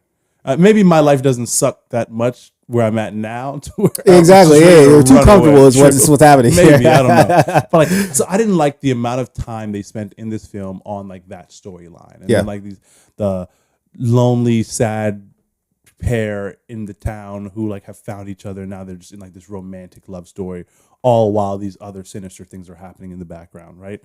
So I didn't enjoy that. I did enjoy like the build up to Laurie and Michael finally meeting again. I did enjoy that. I don't know if there's actually, weirdly enough, I felt like there wasn't really a build up. It was just like Michael was just in a fucking sewer for a while. Helen got there for a few years and then just like came out and was like, all right, let's do this. Well, and then that's it. It's kind of comedic, but like I did kind of like, Michael's doing these like odd jobs to get, to get back. And, he went and killed the doctor and the girl, right? And then he went and killed the guy at the radio station. Wait, did he kill the doctor? Yeah. I thought it was the dude that oh no, the dude was like watching. Or no, you know what? He like participated. The dude may have, I think the dude killed the doctor. The kid killed the that's doctor. What I thought, right? And Michael killed the girl inside, right? But they're doing this. Oh, yeah, because he stuck her on the wall. Yeah. And the knife didn't penetrate deeply enough for her. Fam. Yo, like, have you ever mounted a TV? Like, I don't know what was behind that wall. It must have been like plaster or brick, but like, if that was drywall. Do you know how many anchors you would have to use? Oh my God. Yo, she was like, at least, let's say she was like 120 pounds, 130 pounds, right? Yeah, there's no way. Yeah, there's just no way. A single point? Yeah. Oh my God. Especially a sharp point? Yo, what? That drywall must have been like fucking. This is when once you've done something a few times, you're like, no. This is when you're younger, you're watching this movie, you're like, oh my God, he like stabbed her through the wall. You get a little bit older, you're like, you're no longer scared. You're just like, nah, this doesn't make sense. He must have went directly into a stud. Like that must have been the perfect point. Did he use a stud finder? Yeah. Michael just got a stud. Stab her through here. Oh, shit. He's been doing construction jobs in the meantime. He's like, I know. I actually built this. Is that a light switch over there? Okay, so that means there's a stud right there. Every 12 inches. Okay, got it. Right here. So yeah, but like I did like that 16 inches is what it is. Is it 16? I believe it's 16. No. It's not. 12. It's a little bit more than a foot. I believe. Okay. I believe. I don't know. I could be wrong. But I thought it was interesting how like Michael's doing these like odd jobs. Essentially, what he's doing is like he's rebuilding his strength and regaining his like evil power, right? That like propels him forward. And then, and at the same time, like Laurie's not stupid. She knows something's coming. She can feel it. She sees weird things happening. I like the turn that she took though. She tried to clean up her act a little bit. Try to go from being just drunk grandma to domestic grandma, like making pies and shit. And shit. But at the same time, I do feel like it was somewhat of a misdirection too. Like I'm gonna live a normal life, but I'm ready. I'm ready at all times. I got that shit. Like, when we thought she was gonna go commit suicide and whatnot. There was no part of me that believed that. I don't even know why that was even, like, why would even anybody, like, why would Michael even, like, if she thought that was Michael, I don't know if she thought that was Michael or knew that it was this dude. But it's like, why would he even think that? Why wouldn't he just burst into the room like, I don't give a fuck what you're doing. I'm gonna stab you at least 20 times. Even if you shoot yourself. I'm still gonna stab you. But I just thought it was cool. You know what I mean? Like, and when the gun fired and I saw the splash up against the wall, you could immediately tell it wasn't blood. Yeah. But I was like, oh, okay. And then he walked in. She's just there with the strap ready. Yeah. So I thought that was cool. Yeah. But again, it kept going back to the relationship between like the young kid and the girl. Yeah. I feel like I wish they would have spent less time on that, maybe more time on like Michael and his journey and what he's been doing, and like show some more. Like, that's just it. I don't think they wanted to like explain that because there is no explaining that. Once 3 years has passed and he's like in a fucking sewer, you've got nothing. You don't. There is. How do you explain that? Like, I would have just. What the fuck has he been doing?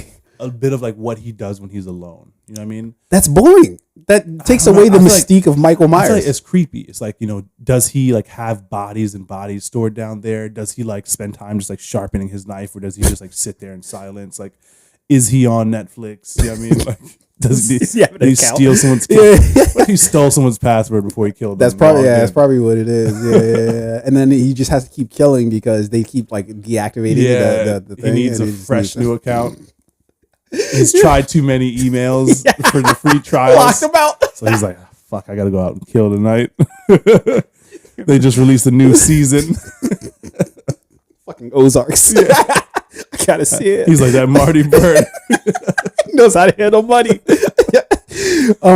Okay, so I thought the movie, I actually really liked it. And I didn't expect, for one, when they started with that whole backstory of the dude, I was like, where the fuck is this going? I'm confused. I haven't seen it. We've been in the movie 20 minutes and I have not fucking seen Jamie Lee Curtis. So what are we doing here? But once they started explaining of just like I like that there was a point to it, and I kind of like how they like tied to like the earlier movies where I think in Halloween Kills, I think Lori's daughter was like, oh, maybe it's like it's the fear and it's like the killing that sort of gives him this like unnatural like ability, or he said something to the effect of that. I forget it explicitly, but I like how they kind of built off of that sort of idea, right? That maybe he's not just this like all powerful thing just because he's all powerful, but because he builds off of us basically, right? He takes our fear, he takes our mistrust, our own evil, right? And he like siphons off of it, right? And so I think I like that. And then I also liked, I didn't really care, just like you, like I didn't really care for like the relationship, but I did like the idea of here's this dude who's just like, he didn't really mean to do the thing that happened, and he kind of just like fell on like fucking like hard times, and at every turn, instead of somebody giving him a chance, it was just like they were just like, the more they can kind of twist that knife of like, you murderer, you did this and you're never going to be forgiven and yada yada, until the point where he just like fucking like, and then he finds somebody like Michael where it's just like, oh yeah, I can just fucking do whatever the fuck I want. Why feel guilty? Why feel anything? Why not just fucking just lose it, you know? Yeah. So I like that story that they were trying to build. My least favorite part of it is what I was talking about before, of just like, at no point am I really thinking that Michael and Lori, like, they don't really have anything. There's no like crossing patterns there. There's no like, he's like stalking her for a little bit and then like comes to get her. It's just like, he's just been chilling for a while and then it's just like, all right, it's time. And it's just like, all right, let's do this. It's just like, well, and I guess we've had like, 4 or 5 movies to lead up to this, right? So I guess we don't necessarily need that, but also in the movie, I kind of need it. I do think it was interesting how he just like knew where she was. And it was just like, yeah. I remember she moved back into the town. How does Michael know anything? Yeah.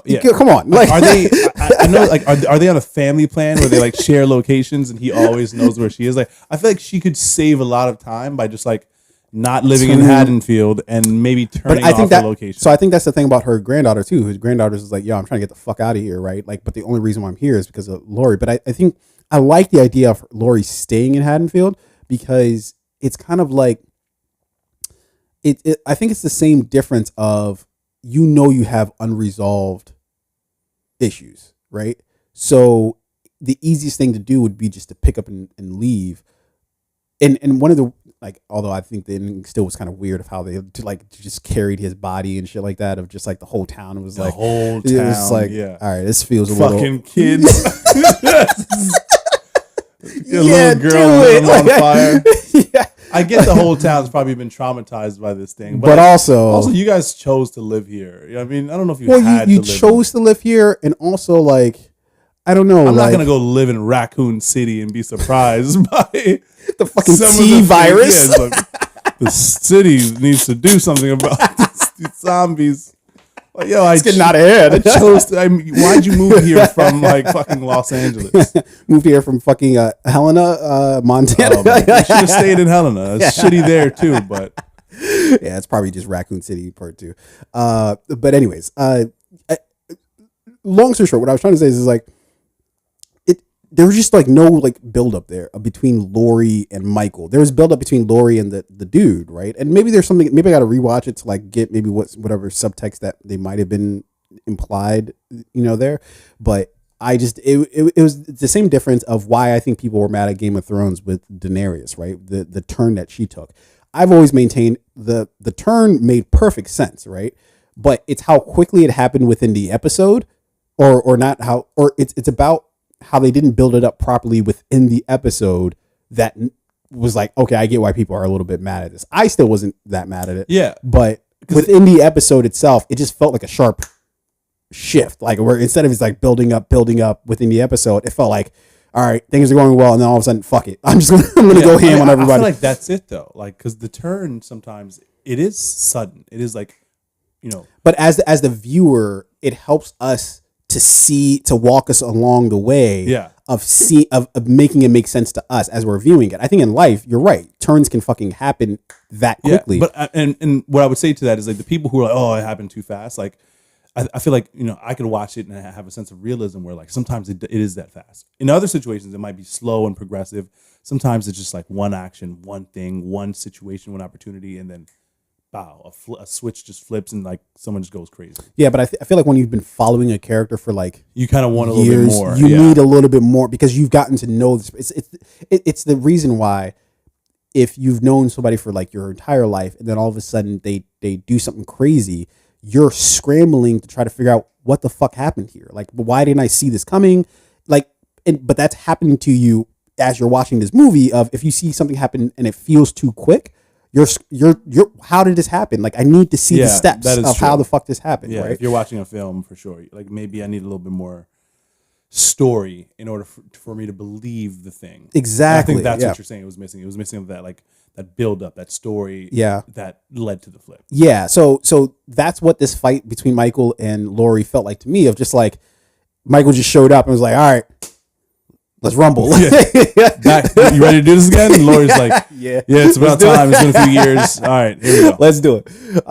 And so, but I think I enjoyed the movie overall. I think I wasn't really going into it with any expectations. I honestly, for those people who go into Halloween movies like with expectations, why is the question I'd ask? You're setting yourself up for disappointment. Yeah. Not that the movie's not going to be great, but just like go into it, just be like, yo, about to see what happens.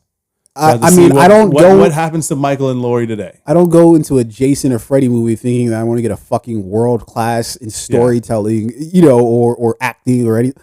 It's a fucking Jason. Come on, be riveting in this film. Yeah, the story really moved me. The way that Jason just came out of the lake, his emotion for no reason. The emotion behind the mask. It's like, no, I don't think we're gonna see how he acts with his eyes. He just like, I don't know. This is not one of those films. That's what's happening here.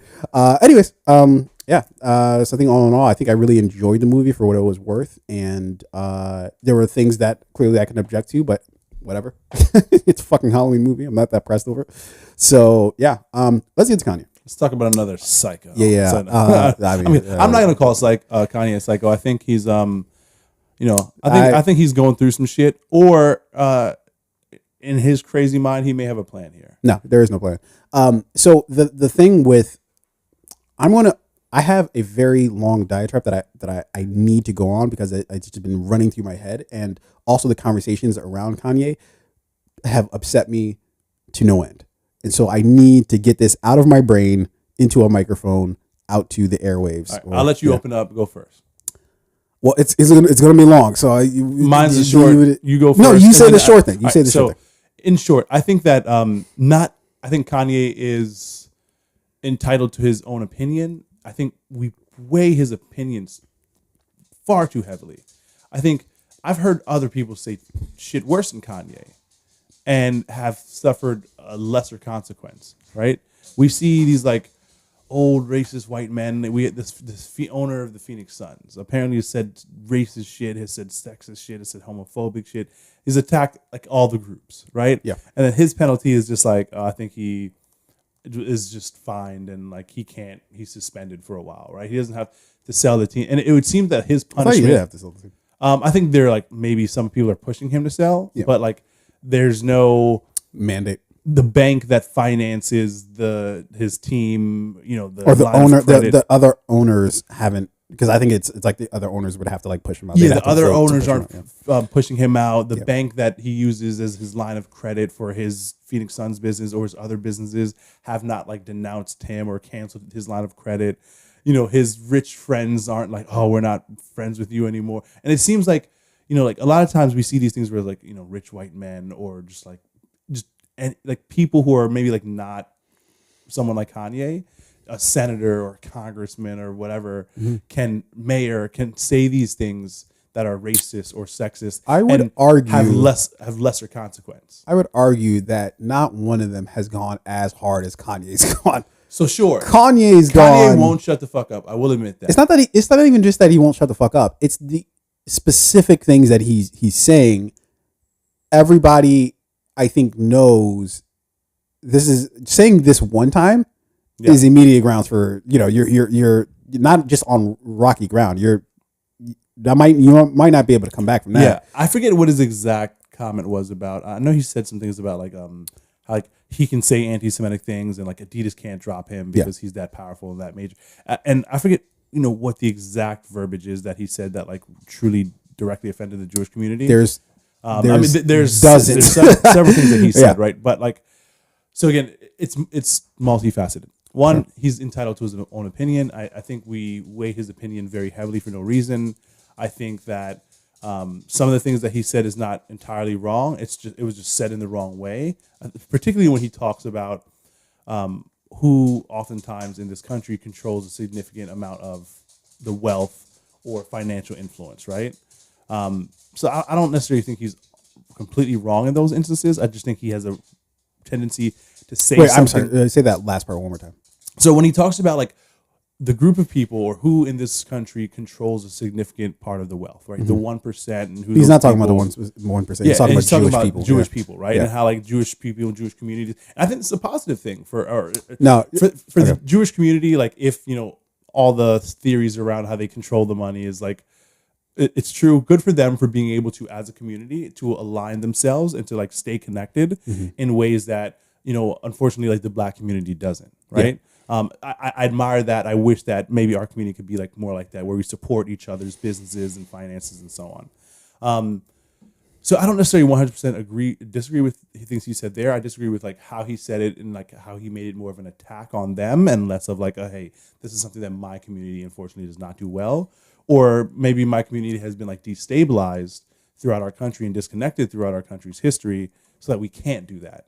But instead, his shit often comes out as like an attack or just an uninformed comment. So I do think that I don't disagree with the companies that are like ending their relationships with him. I do find it interesting that it sounds like the things that he's saying, I've heard other people say worse things and not suffer such consequences that he's suffering. But again, somehow, some way, Kanye may have a plan, because a few months back, during his first Drink Champs interview, he was talking about how like he wants to get out of his Adidas contract. He wants to terminate contracts with certain business people because he wants to eventually go out and do it himself. He even said, like, I think it was like a week or two ago, he's like, I might lose. He's like, I could lose $1 billion today, and like I'll come back in a few years, and like you guys are gonna see where I'm at. And then fast forward a week, he lost all of his contracts, right, that he was under that controlled his ability to be creative. Yeah. But then now he could do those things himself. So there might be a strategy here, or he's just wild. Yeah, he's just stupid. You probably would know more about this world than I do, right? But unless I'm mistaken, these contracts that people might sign with Adidas in whatever capacity that you're signing, whether you're the creator of whatever the material is, whether you're just like a partner, like I don't, whatever, right? They're only for certain amounts of time. It's not as if they're like perpetual, right? Like forever, right? Like I think, in fact, it was big news when LeBron basically signed like a lifetime deal with Nike, right?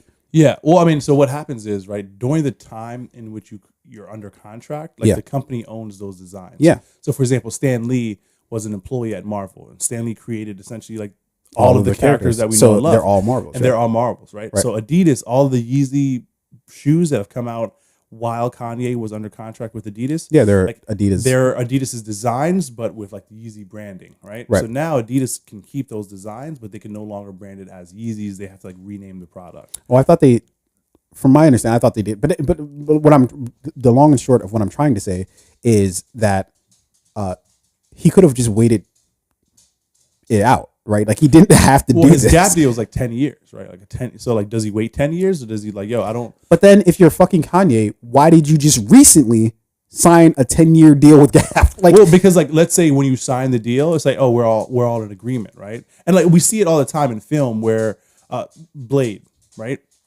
The director who signed on to direct a Blade film, I'm sure that when he signed on to do the project, it's like, okay, we're all thinking the same things, we all agree, and then over time, it's like, oh shit, like, we actually don't agree. Our visions don't align, and we're actually running into conflict. So I'm going to leave this project, or I want to terminate this relationship. The problem I have with Kanye, though, is of the many, is that he's signed multiple. Like the Gap deal is separate from Adidas. Adidas is different from Balenciaga. Balenciaga is different from whatever fucking other deal. He signed all these deals. Like it's not as if somebody put a fucking gun to his head and like keep signing these. Like if your whole idea is to be independent, then be independent. Like, stop signing the fucking deals. Then. So I agree with that. And I think what he may have realized all at the same time is like, maybe I do have the platform and the ability to like do this shit on my own. Like, he doesn't. To where you know how I know. Even he said like when he admitted that Sway was right when Sway said it 10 years ago. Like you don't need all these companies. Like, how Sway? Yeah, exactly. But it did produce one of the greatest moments of all time. One of the greatest moments ever. We don't. Yeah. But even he admitted that like Sway was right. That like he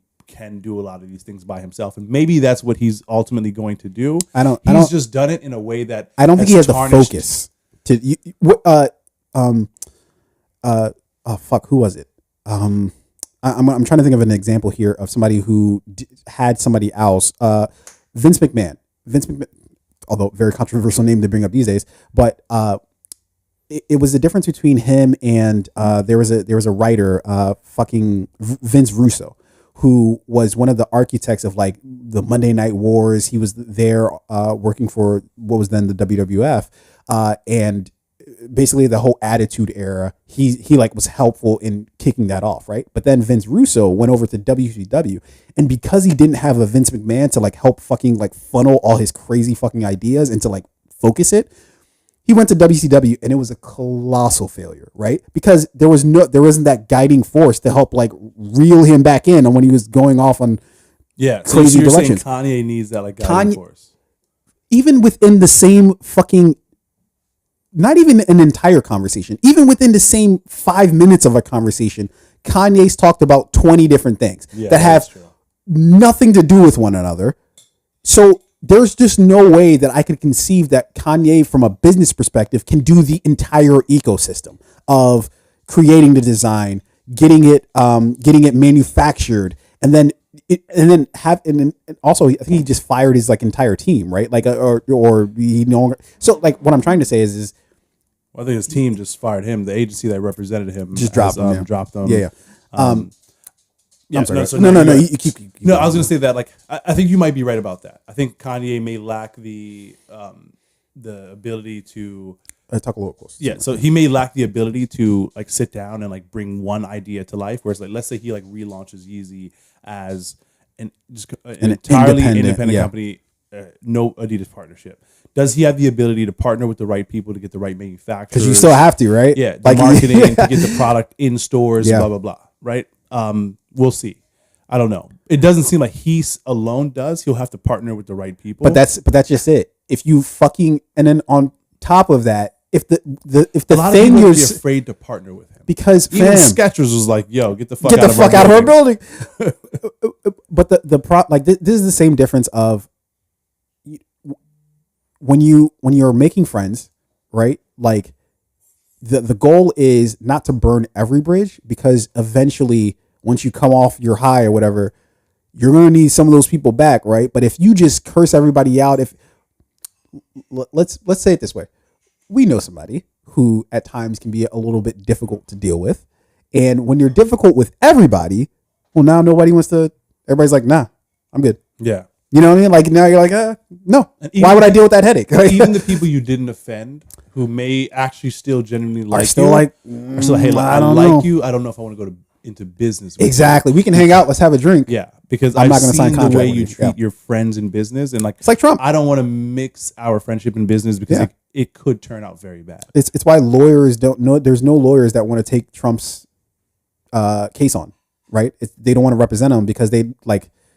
We've seen you, for one, not pay lawyers. Yeah. We've seen you fucking disrespect them. We've seen you fire them at just, and also what you're saying is bullshit. Even to begin with. If you're a lawyer and you take on Trump's case, this is like you have to be like, I know this could go very, very bad. Yeah. I'm desperate for the publicity. You have to be, Or, I'm gonna see if I can get this guy to pay me up front, and then probably eventually maybe just like quit the case because he's gonna end up in jail. Yeah. So okay. Where I wanted to start with this conversation about Kanye isn't actually with Kanye. It's the conversation around Kanye, right? So I like what you said because it tees up what I'm about to say very well.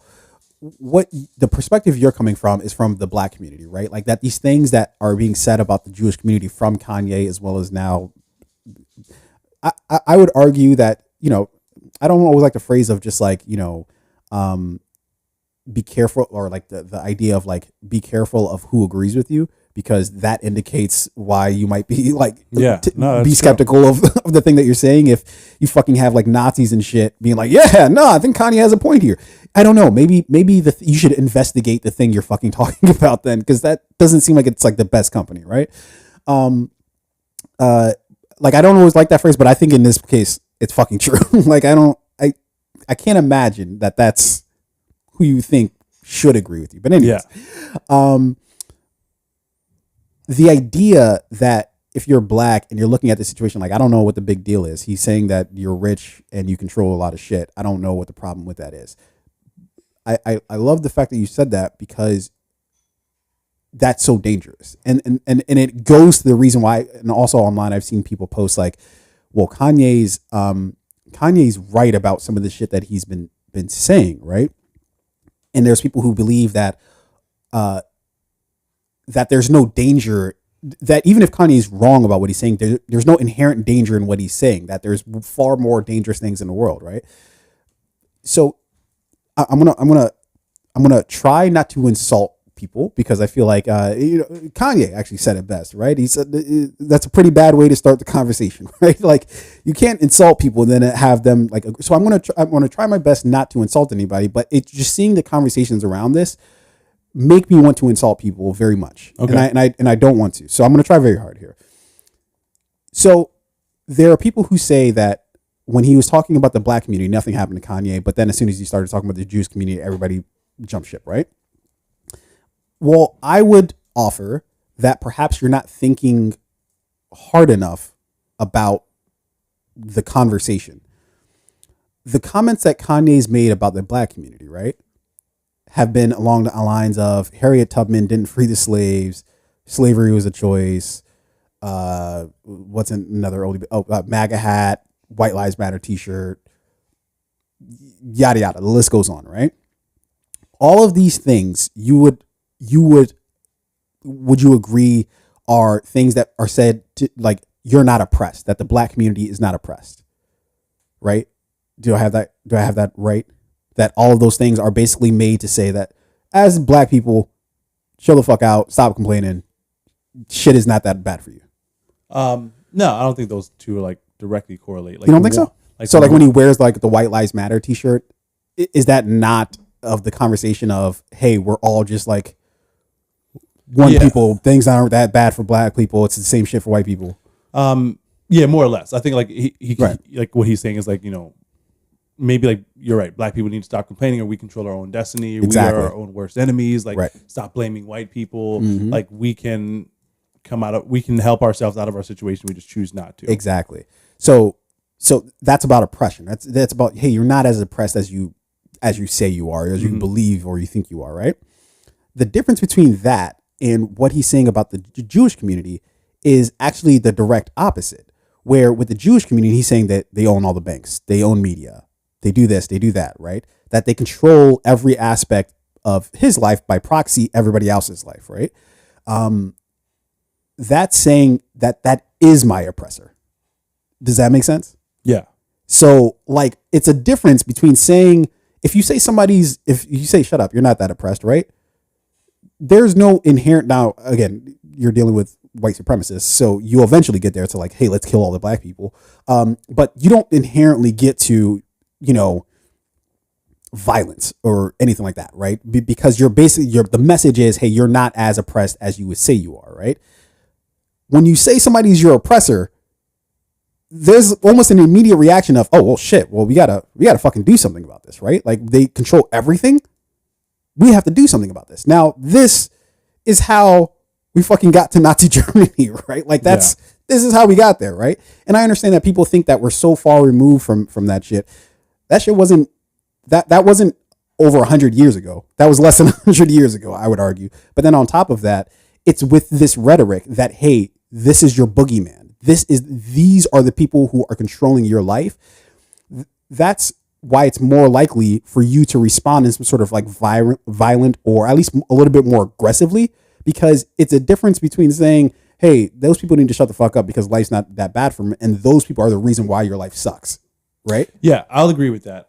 I'm not sure if Kanye in his statements That's that's explicitly all of those dots. No. I'm connecting those dots. Yeah. Kanye is not. Kanye again, and I remember we were having a conversation about Kanye being a free thinker, and I look back and like laugh now, just like he's doing anything but free thinking here. At best, all he's doing is just regurgitating shit other people have said. Yeah, I think what he's, and again, the reason why I say I don't think he is connecting those dots is I think he just is somewhat of a sporadic thinker, where it's just like, this. I think this thing over here, and I also think this thing over here. I also think this thing over here. But I'm not sure if he's saying that like slavery was a choice. Black people, slavery was a choice. We're enslaving ourselves. At the same time as like the Jews are our oppressor. He said both. Like, what do you like? I don't think he's saying that one means the other. I think he's just saying but I'm also not saying one means the other. What I'm trying to say is for the people who are saying that the reason why he's losing all these deals and things like that right now, it's interesting how he's losing that now versus when he was doing all these things that the black community would have been mad at. I'm saying the reason why there's two different responses to it, right? Is that it's a different thing when you say somebody like, hey, you're not as oppressed, right? That again doesn't have an inherent and immediate like those are our enemies over there. That's just like shut the fuck up, stop complaining. Yeah.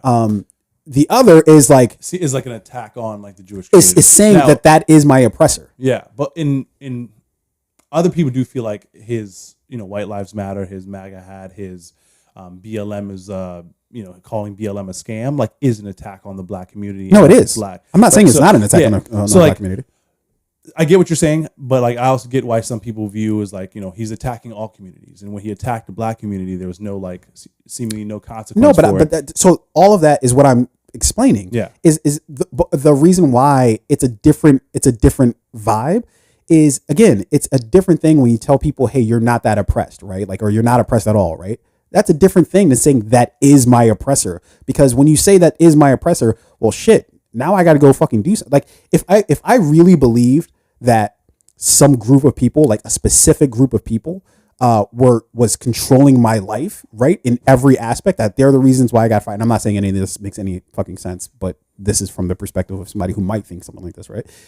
A group of people were the reason for my life being as shitty as it is. Maybe they're the reason why I lost my job. They're the reason why I can't get my ideas out. They're the reasons why I can't do X, Y, or Z, because they control the media, they control the banks, they control all of this, all of these things. Then maybe not everybody. We live in a world where some people, some minute amount of people are going to be like, I've got to go do something about this, right? Yeah. And I'm not trying to be like, okay, like, this is a better conversation than that conversation, but I am explaining why one is like, yo, you're saying anti-Semitic shit. This is fucking dangerous. No, companies can't fucking be a part of that. And why him saying like White Lives Matter or whatever the case isn't met with as much blowback as what he said about the Jewish community. Yeah, I do think his comments about the Jewish community were a bit more of an extreme attack than saying Black Lives Matter, BLM is like a scam or it's fake, or like George Floyd did die over fentanyl overdose and whatnot. So yeah, I do think one is more extreme than the other. I just think I think it is a fair statement to look at the whole thing and be like, when he attacks his black community, or when anyone attacks the black community, the consequences of that thing are always far less harsh than if the Jewish community is attacked, or if like the Asian community is attacked. It's always like an attack on the black community is always like, they'll get over it. But like anywhere else, it's like, whoa, we have to take this thing very seriously. Well, and again, I'm going to make this the last point, then I'm going to move on from it. But the reason why I'm like, I'm like trying to like go through these steps of explaining, what I'm trying to say is because of that sentiment right there. I feel like it's misplaced, right? It's misplaced because it doesn't, when you actually think about it, what's happening makes sense based off of what he's doing. Right? Yeah. So I get what you're saying. You're saying that one is a direct attack on this community. No, forget the attack on the community. What I'm saying is the type of thing we're dealing with. They're two different things. What he's saying about what he's done and said in terms of the black community, it's not saying, if it's a different thing if he says the black community is the reason why whites can't progress in America, right? But he can't say that because he's black, and that wouldn't make any sense. Even to Kanye, that wouldn't make any sense, right? So he can't say that, or he's not going to say that, right? But what is the thing he's saying? He's saying you're not as oppressed. You can do shit, right? Yeah. Okay. That's a different thing altogether from saying that is my oppressor, right? When you say somebody is your oppressor, well, now I got to go fucking do something. When you say that, how does the black community feel about when we talk about like the 1% or we talk about like all these rich old white dudes, but right? See, I don't view those things differently, right? Because like I feel like what you're saying is like what he was saying about the Jewish community is basically like blaming them, pointing the finger at them, like they are the oppressor, they're the bad guy, right? And then I feel like within the black community, there are people who feel like when Kanye says like BLM is fake, it's false, it's not real. George Floyd, like police suppression or racial oppression in this country is not real. Like they feel like that is an attack too. But the specific thing that you said about the Jewish community, or that he's saying about the Jewish community, is that he's saying that they control things, right? Yeah, like they control the money, like they control your ability to succeed, whatever. So is that not different from saying, hey, you're not as... I see the difference, but to some people... But that's what I'm trying to argue. To some people, whether you slap or punch, you've still like assaulted. No, but my thing is, it's not a slap or like it's not a difference between a slap or a punch. It's slapping because somebody's attacking you versus somebody you just you're nobody's hurting you. Calm down, get up. What I mean? Those are two different things. I think because Kanye may have thrown a punch at like the Jewish community with his thing saying like you're the oppressor. I'm going to attack you. Yeah, but like.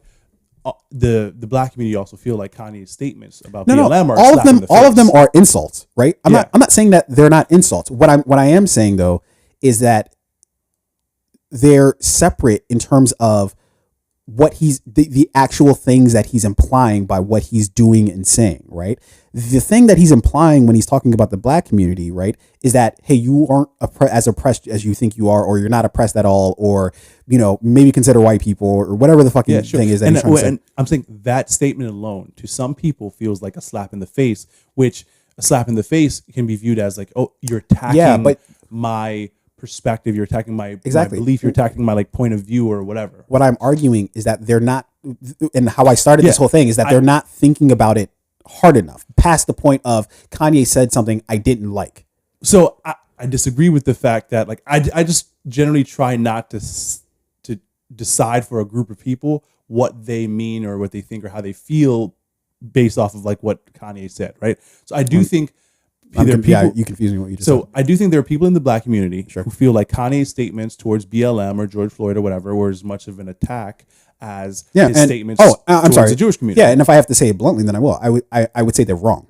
Yeah, but and some people think they're right? So like you're at a stalemate. No, you think they're wrong, they think they're right. So for everything that I just said, like doesn't what I just said isn't that a logical thing? It's a logical thing, but I also get the other side of it too. The other side makes sense where people may feel like, yo, Kanye, he attacked BLM, he attacked Black Lives Matter, he attacked George Floyd. We saw George Floyd get so what Kanye says, oh no, it's fentanyl. By that, yo, you're attacking our community. Simple question. So for any one of the comments that Kanye has made about the black community, right? BLM is a whatever. Would you think that is grounds for Adidas or whoever to get rid of his contract or null his contract or whatever the case is?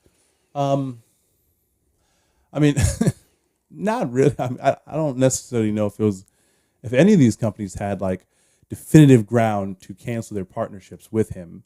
I think like I don't know if his statements are a reflection of Adidas making shoes.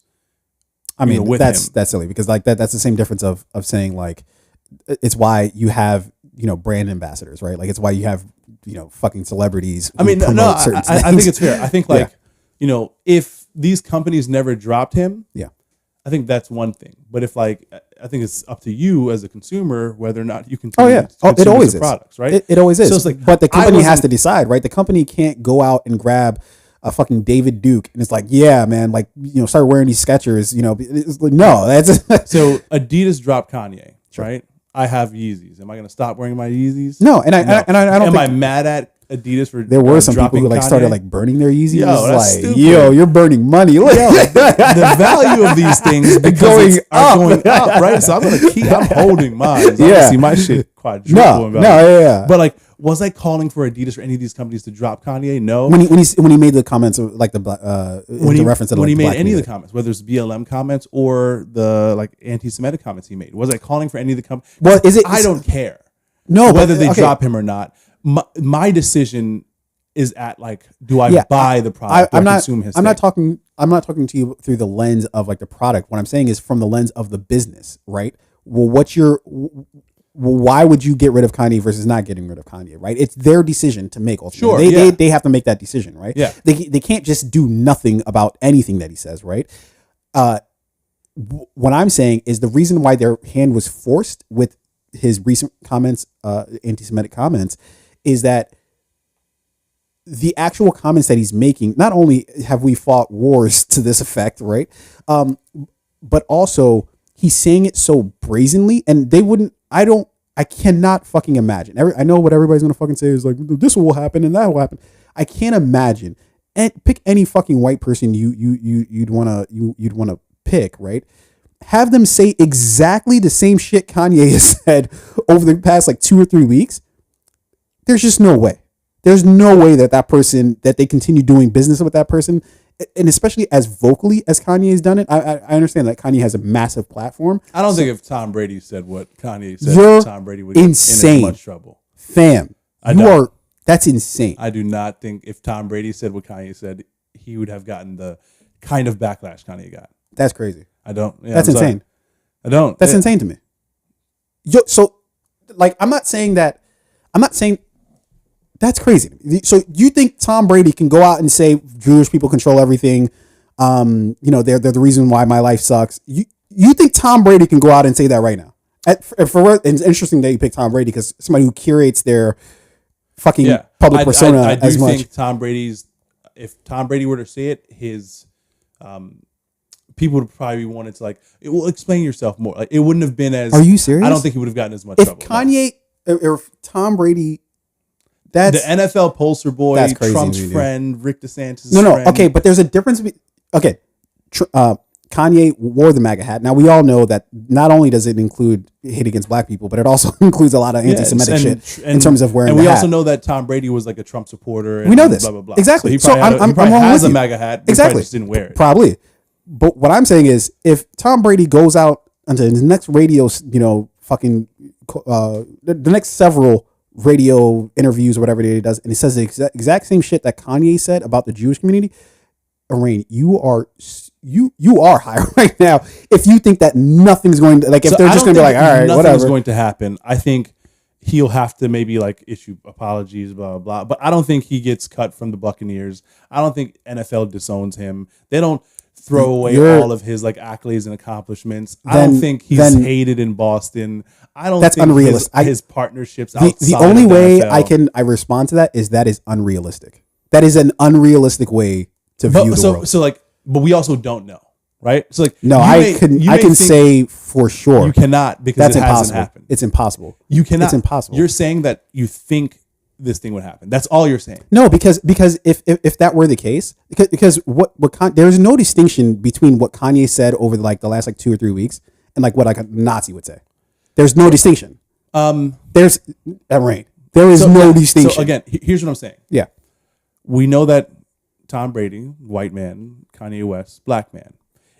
Throughout the course of this country, if these two men do or say the same thing, historically, one will be perceived differently than the other. One might. I would argue that in this explicit situation, that actually Kanye would get more of rope than I think somebody like Tom Brady would.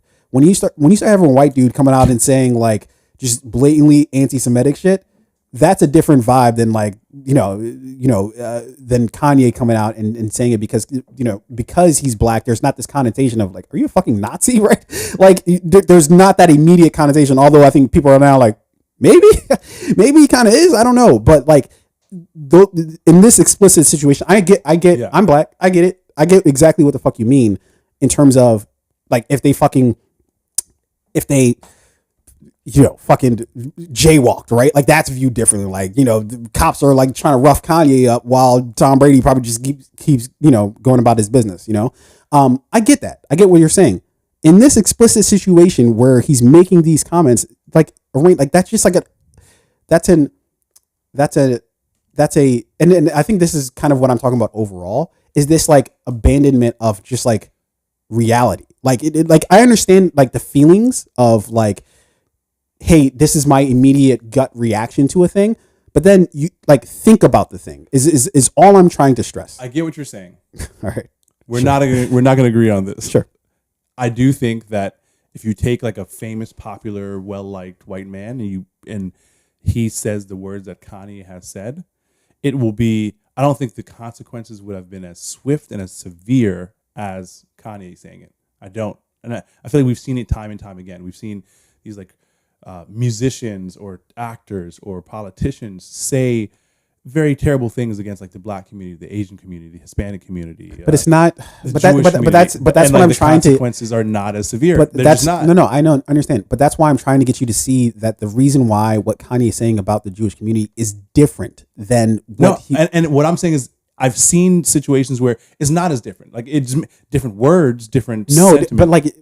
You're right. We're going to disagree on this. You're right. We're not. But it just I don't know. Like, but this conversation that we're having is what bugs me about this whole scenario, because again, it's not as if it feels like we're not thinking about the thing. It's like people just see, oh, he made comments. It's like the difference of we're thinking. We're just not. I'm not thinking what you're thinking. No. The reason why I'm saying it's not. You're not thinking deeply about it.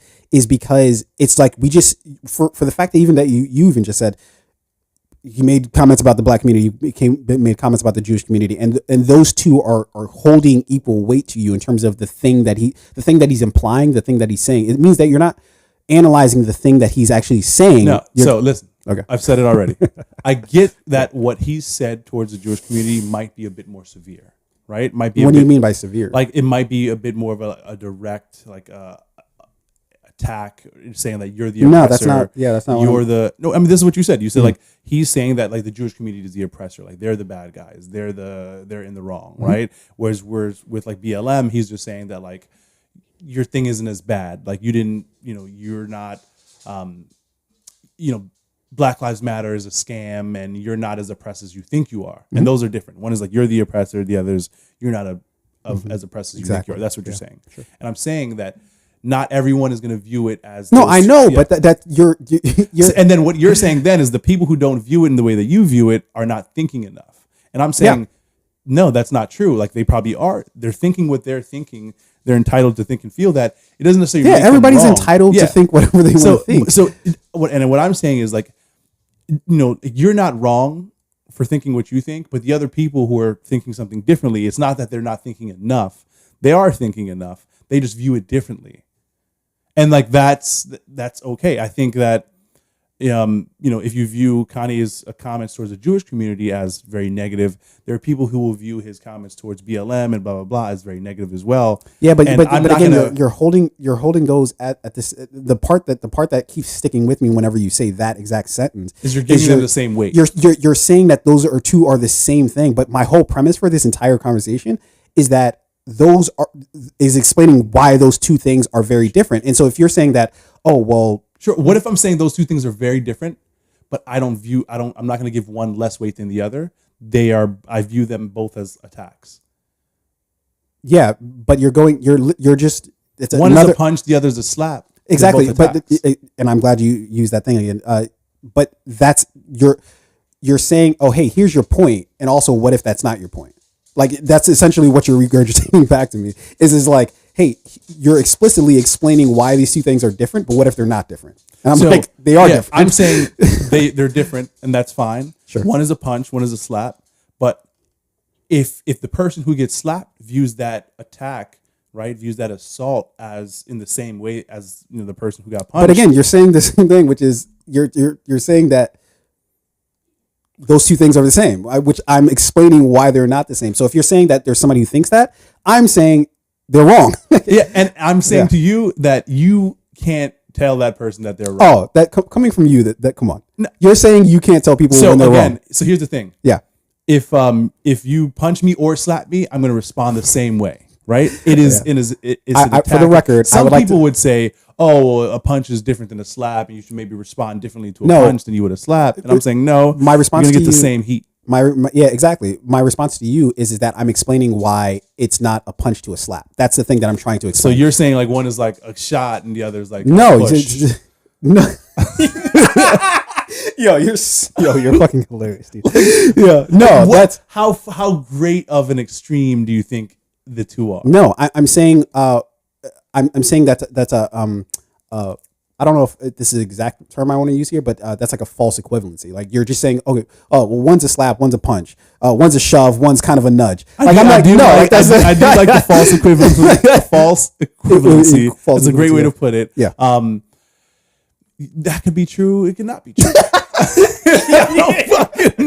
I love you. And the reason I say that, so much, I do hate riding the fence because like it's not. I usually prefer exactly. I usually prefer to be on one side or the other. Right? But this is actually interesting because of all the people I could be talking to about, I'm so glad I'm talking to you because you're a person who you have strong opinions, right? And you have, just like you said, you like to be on like one side of the fence.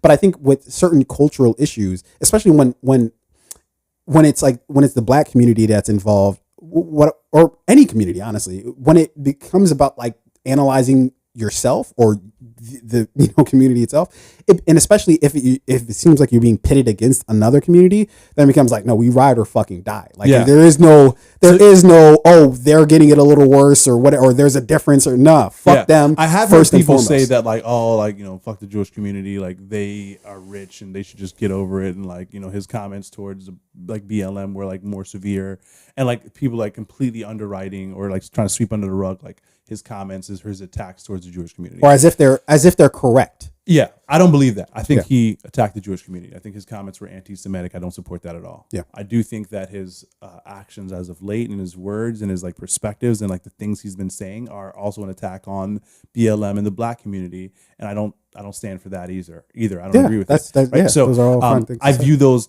Are they different? Yes. In my eyes, are they both like attacks on different communities? Yes. So. I'm not going. While they may weigh differently, while they may look and sound differently, in my eyes, they're still attacks. But I think the reason why I'm trying to explain all this is why the brands had to start dropping him, right? Like it's because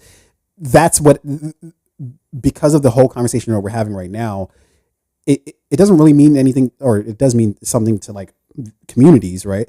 But there's a reason why the brands had to be like, no, that we can't. Yeah, and I think it's mostly because of. Because it was an attack on the Jewish community. If like let's say he were just attacking like Latin community, or if you were attacking like the Asian community. No, I don't think the banks would have dropped them. I do think it's because his attacks were. I would argue it depends on what he's saying. It's this trope. True. Yes. It always depends on what you say. Exactly. Even with his anti-Semitic comments. If he says about the Jewish people, oh, like they're not as oppressed as they say they are, I don't think you get the same result. This is why we had that conversation, or earlier in this conversation, why when I was saying Tom Brady would say the same thing, why I was just blown away, because it's like it forget the community that you're attacking or that you're saying something about. It depends on what you're saying about them. It always depends on what you're saying, and then like also like kind of like how you say it, right? If you say it just in like a lightly critical way, like, hey, like this thing might be true. I think the Jewish community might have like an overwhelming there's a reason control on the wealth in this country. That's one thing. Nick Cannon had, I would argue, not as aggressive as Kanye, but pretty aggressive comments when it comes to the Jewish community. They were hanging out the other day. Did you see that? No, I didn't. Yeah, Jesus Nick Christ. Cannon and Oh, fuck. I think they were together like Yikes. one of like Nick Cannon's kids' basketball games or something like that. No, Nick. But there's a reason why Nick Cannon didn't, like, he's still fucking hosting America's Got Talent or whatever the fuck it is that he's hosting, right? He's not hosting that now, right? Yeah. There's a reason, because there's a difference between what they were fucking saying, right? Kanye's on another stratosphere with the things that he's saying and how much he's saying it.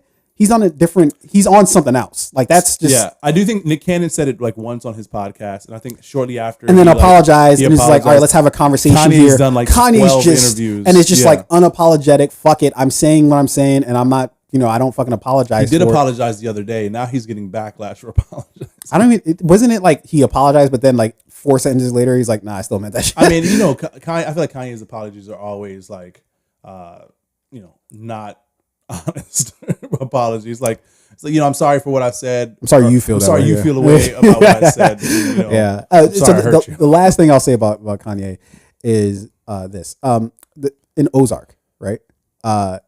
Remember that moment where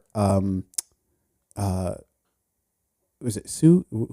What's the Marty's wife? Marty's wife. Whatever. Her brother, Wendy.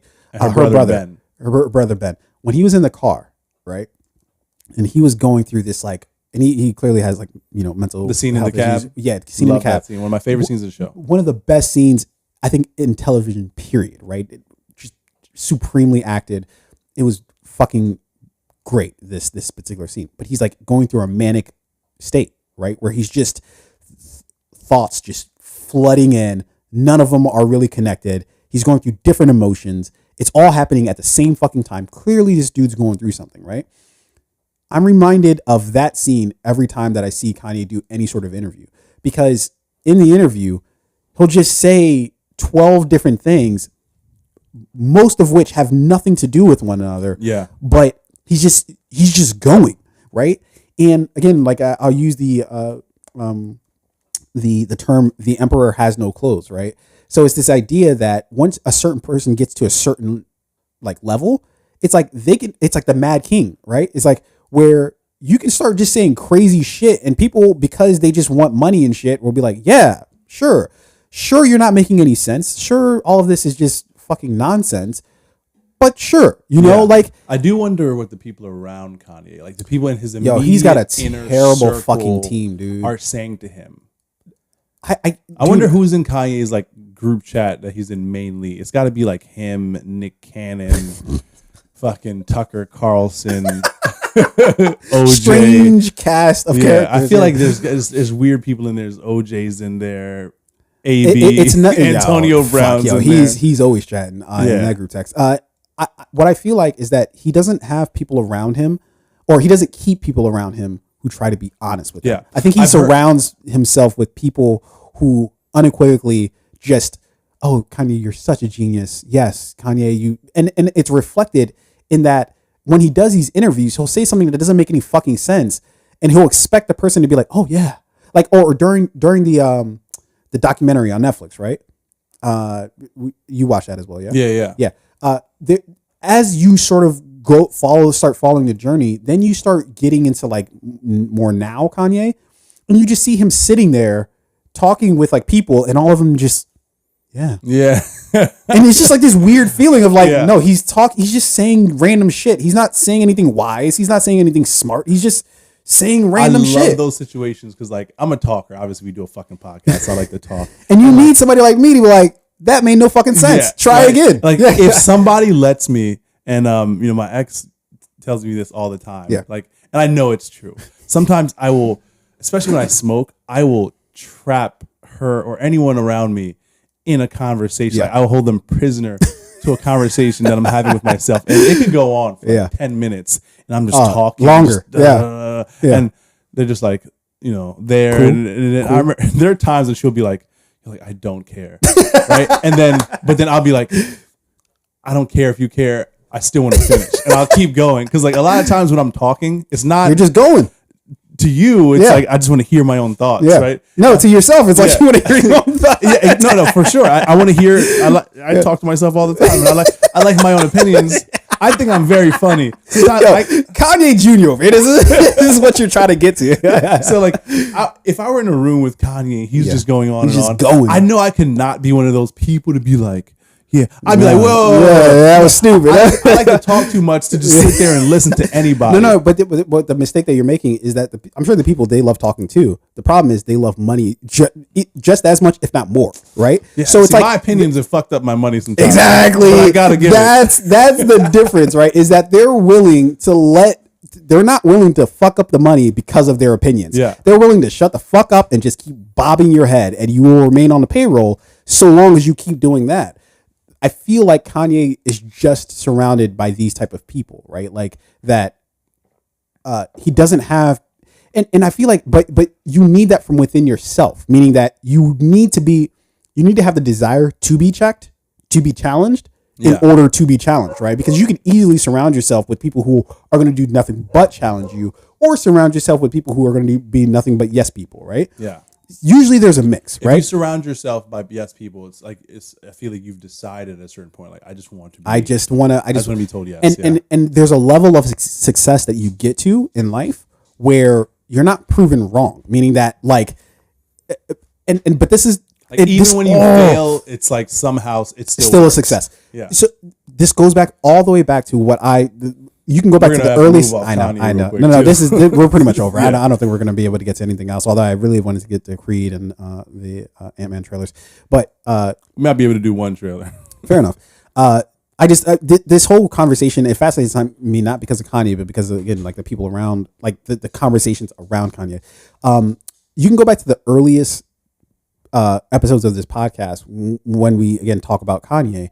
I've maintained that it's the Kanye effect. It's that Kanye is really fucking good at making music, right? Really good, right? Really fucking good. I'm not taking, and honestly, I would argue he's a better producer than he is a lyricist or a rapper, you know? Yeah. Genius at that. I'm willing to give him that. But the problem is that keeps getting extended to like other shit that has nothing to fucking do with music. I would say film and fashion, he's managed to do an incredible job in both areas. How? The Yeezys are easily. Was he the one who designed the Yeezys? He literally made the design. Kanye is in no. the lab. Did he make the design, or does he have a team who designed it and was like, "Hey, is this good?" And he's like, "Yeah, that's." Yeah, exactly well, I mean, even Versace doesn't make all, but it is like the vision that they execute. But that's what I'm trying to argue is that Kanye can be a good person to be like, if you went to fucking Adidas or wherever the fucking case is, and you put a team together, you're telling me you couldn't crap something out that's like, oh shit, this kind of hot, right? Yeah, here. That's one thing, right? But if let's say I go to Adidas and I put a team together, and I'm like, I want to put a design team together, and I present like sketches and ideas, and I do a vision board, and I'm like, I want these materials, I want this type of silhouette, I want these designs, I want this type of lacing system, blah blah blah, and like I put together a vision and like they just execute it. That's my vision. Like the genius came from me. The execution part just came from them. But that's what I'm trying to argue is that, okay, simple thought experiment. If Kanye wasn't Kanye, would Yeezys be as popular as they are? I think so. Yeah. You know why I don't know. You know why I wouldn't say that is because for years it wasn't until Yeezy started taking off that Crocs really was like, oh shit, this is actually kind of nice, right? Unless I'm mistaken about that. Crocs were looked at as like, what the fuck are you wearing? So here's why Yeezys would have still been popular. Because it's not his name. Because every single every smaller company has copied the Yeezy design at some point in time. H&M, Zara, but the difference Skechers, would be his name. Nike. Not the name of the shoe, the designs of his shoe.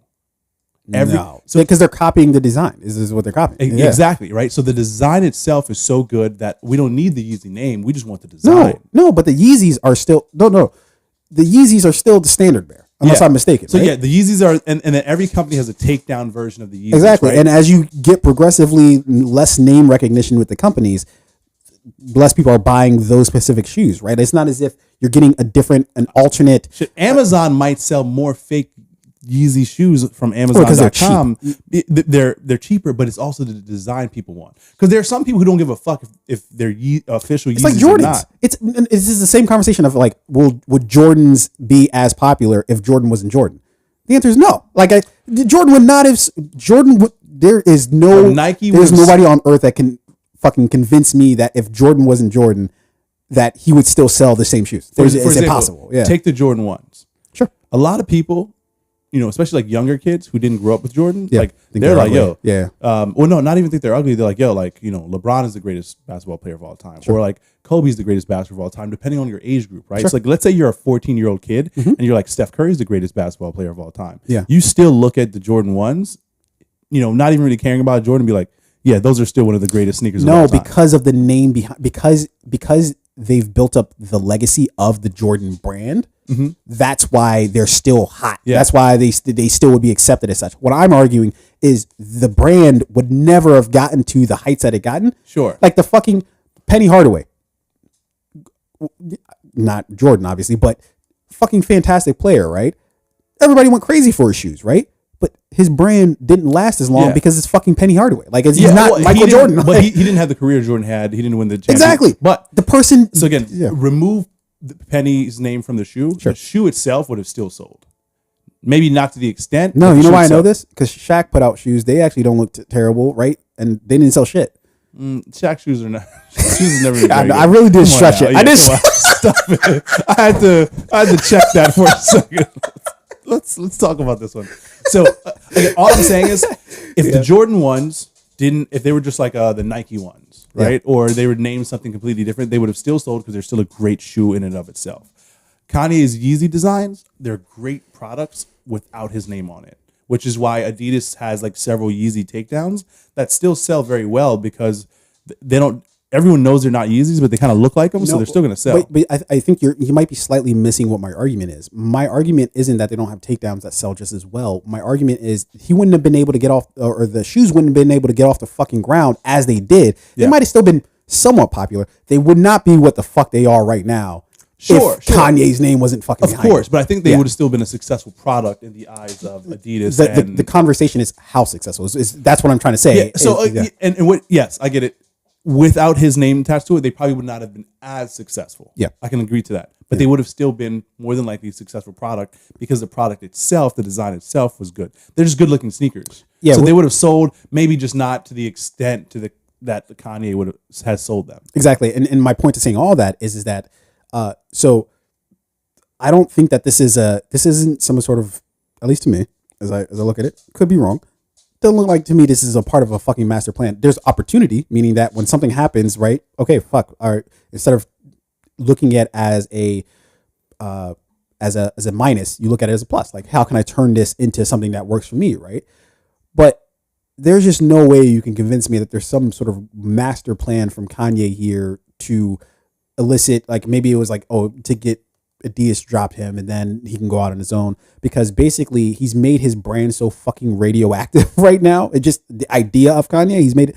I don't think Yeezys are there yet. Like, I think if you're wearing Yeezys, I don't think you're, a fucking, a symbol of hate stop speech. Wearing Yeezys. Yeah. If you've burned your Yeezys, you're weird. You're fucking. You just sell them. Like, why would you, like, because and the really stupid reason is because, like, Kanye, he might still receive the money at the end of the day, but as of right now, he's not receiving that money. So it's like, why now is the time that you're like, and after they've already dropped him? You've already bought and owned the product, right? They're not Kanye shoes now, they're yours. So to be fair, if tomorrow Jordan came out and was like, yo, this Nazi party, they might have some right ideas. I'm not going to burn my Jordans. I'm going to try and sell them to Nazis at a fucking...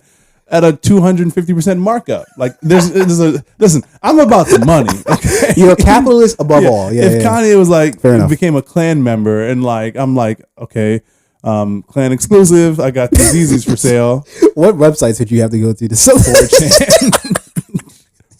George, I feel like anything to do with Jordan said it best. Even Republicans like shoes, so they're probably still on like Stadium Kicks or like StockX or something like that. Racist, all right, goddamn niggers, but like get these Jordan ones. Is that 2-day shipping? How are you going to send it? Gotta pay these. Whoever delivers the package better be white. But I'm still gonna get these Jordan ones. Oh shit, dude. That's gonna be the show, man. I don't think we can do some of the things we wanted to talk about. I did want to talk about Henry Cavill returning as Superman, which is really interesting. We're all here for it. We all like it. Like I feel like we knew it was gonna happen. I'm not surprised here. But it is interesting that he said to come back as like a joyful Superman, because I feel like that's like and maybe I misunderstood what he was saying, but to me it's just like, why can't, for as much as he's not, why can't Superman just be human? You know what I mean? Like, why does he have to be joyful? Why does he have to be sad? Yeah. Like, why can't he just be everything. You read that as he's coming back joyfully, or he's coming back, he wants to be like a happy. I think he said he wants like a joyful Superman. Like he wants to portray. He doesn't want like a darker, smoldering Superman. And honestly, the whole Zack Snyder aesthetic of just like, he's just like brooding, and he's like, and he just does dope shit all the time. It's just like, like I get what he means by that. Like it's just like, this is bland, right? But at the same time, I don't want Superman to be coming back doing stand-up comedy. Like I just I do want I would prefer a more like happy-go-lucky Superman, but also a Superman that doesn't like. I want a good story. That's all I fucking want, and I think that encompasses everything. Superman who like isn't Mr. Nice Guy. You know what I mean? Who like doesn't fuck around. Because in the Zack Snyder Superman, remember he like told Steppenwolf, he was like, now I could really like, now that there's no humans around, there's no people around to get hurt. He's like, now I can really like let loose. And I've already forgotten. And I'm like, and I like that. I'm like, all right, thank you, motherfucker. Like, I mean, it didn't seem like he was inhibited before. Man of Steel, the collateral damage that's done there. Yeah, not to mention the amount of lives that were probably lost. My God. Yeah, an entire city gone. They had no Dragon Balls to wish anybody back. State Farm was like, we're not covering any of these claims. Bulma, Master Roshi, nobody was there to collect the Dragon Balls to wish anybody back. Everybody just died. That's it. Yeah. They didn't have any. They couldn't wish everybody. When Tony wished everyone back with the Infinity Stones, did it extend? Did it also like fix my house? You know what I mean? That Thanos destroyed. No, 5 years later, and you're still paying for the insurance. Could you imagine if you just get wished back from the blimp and you're just like, I'm back. Oh my God, yes. And you go home and it's like, the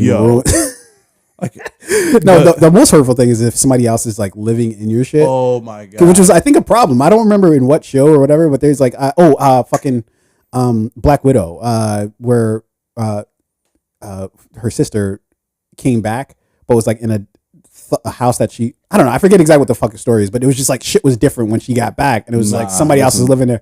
Would you have to what would you do? Would you try to get them up out of there, or would you depends. Do I still own the mortgage? No, is it still because they thought you're dead.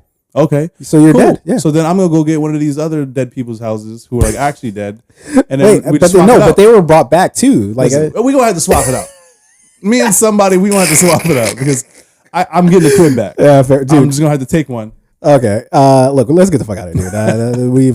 We've talked enough. I think we're well over 2 hours now. Maybe not. Yeah. Either way, we're well over. Yeah, we gotta get the fuck out of here. Back is killing me. Yeah. Thank you, ladies and gentlemen, for fucking with us.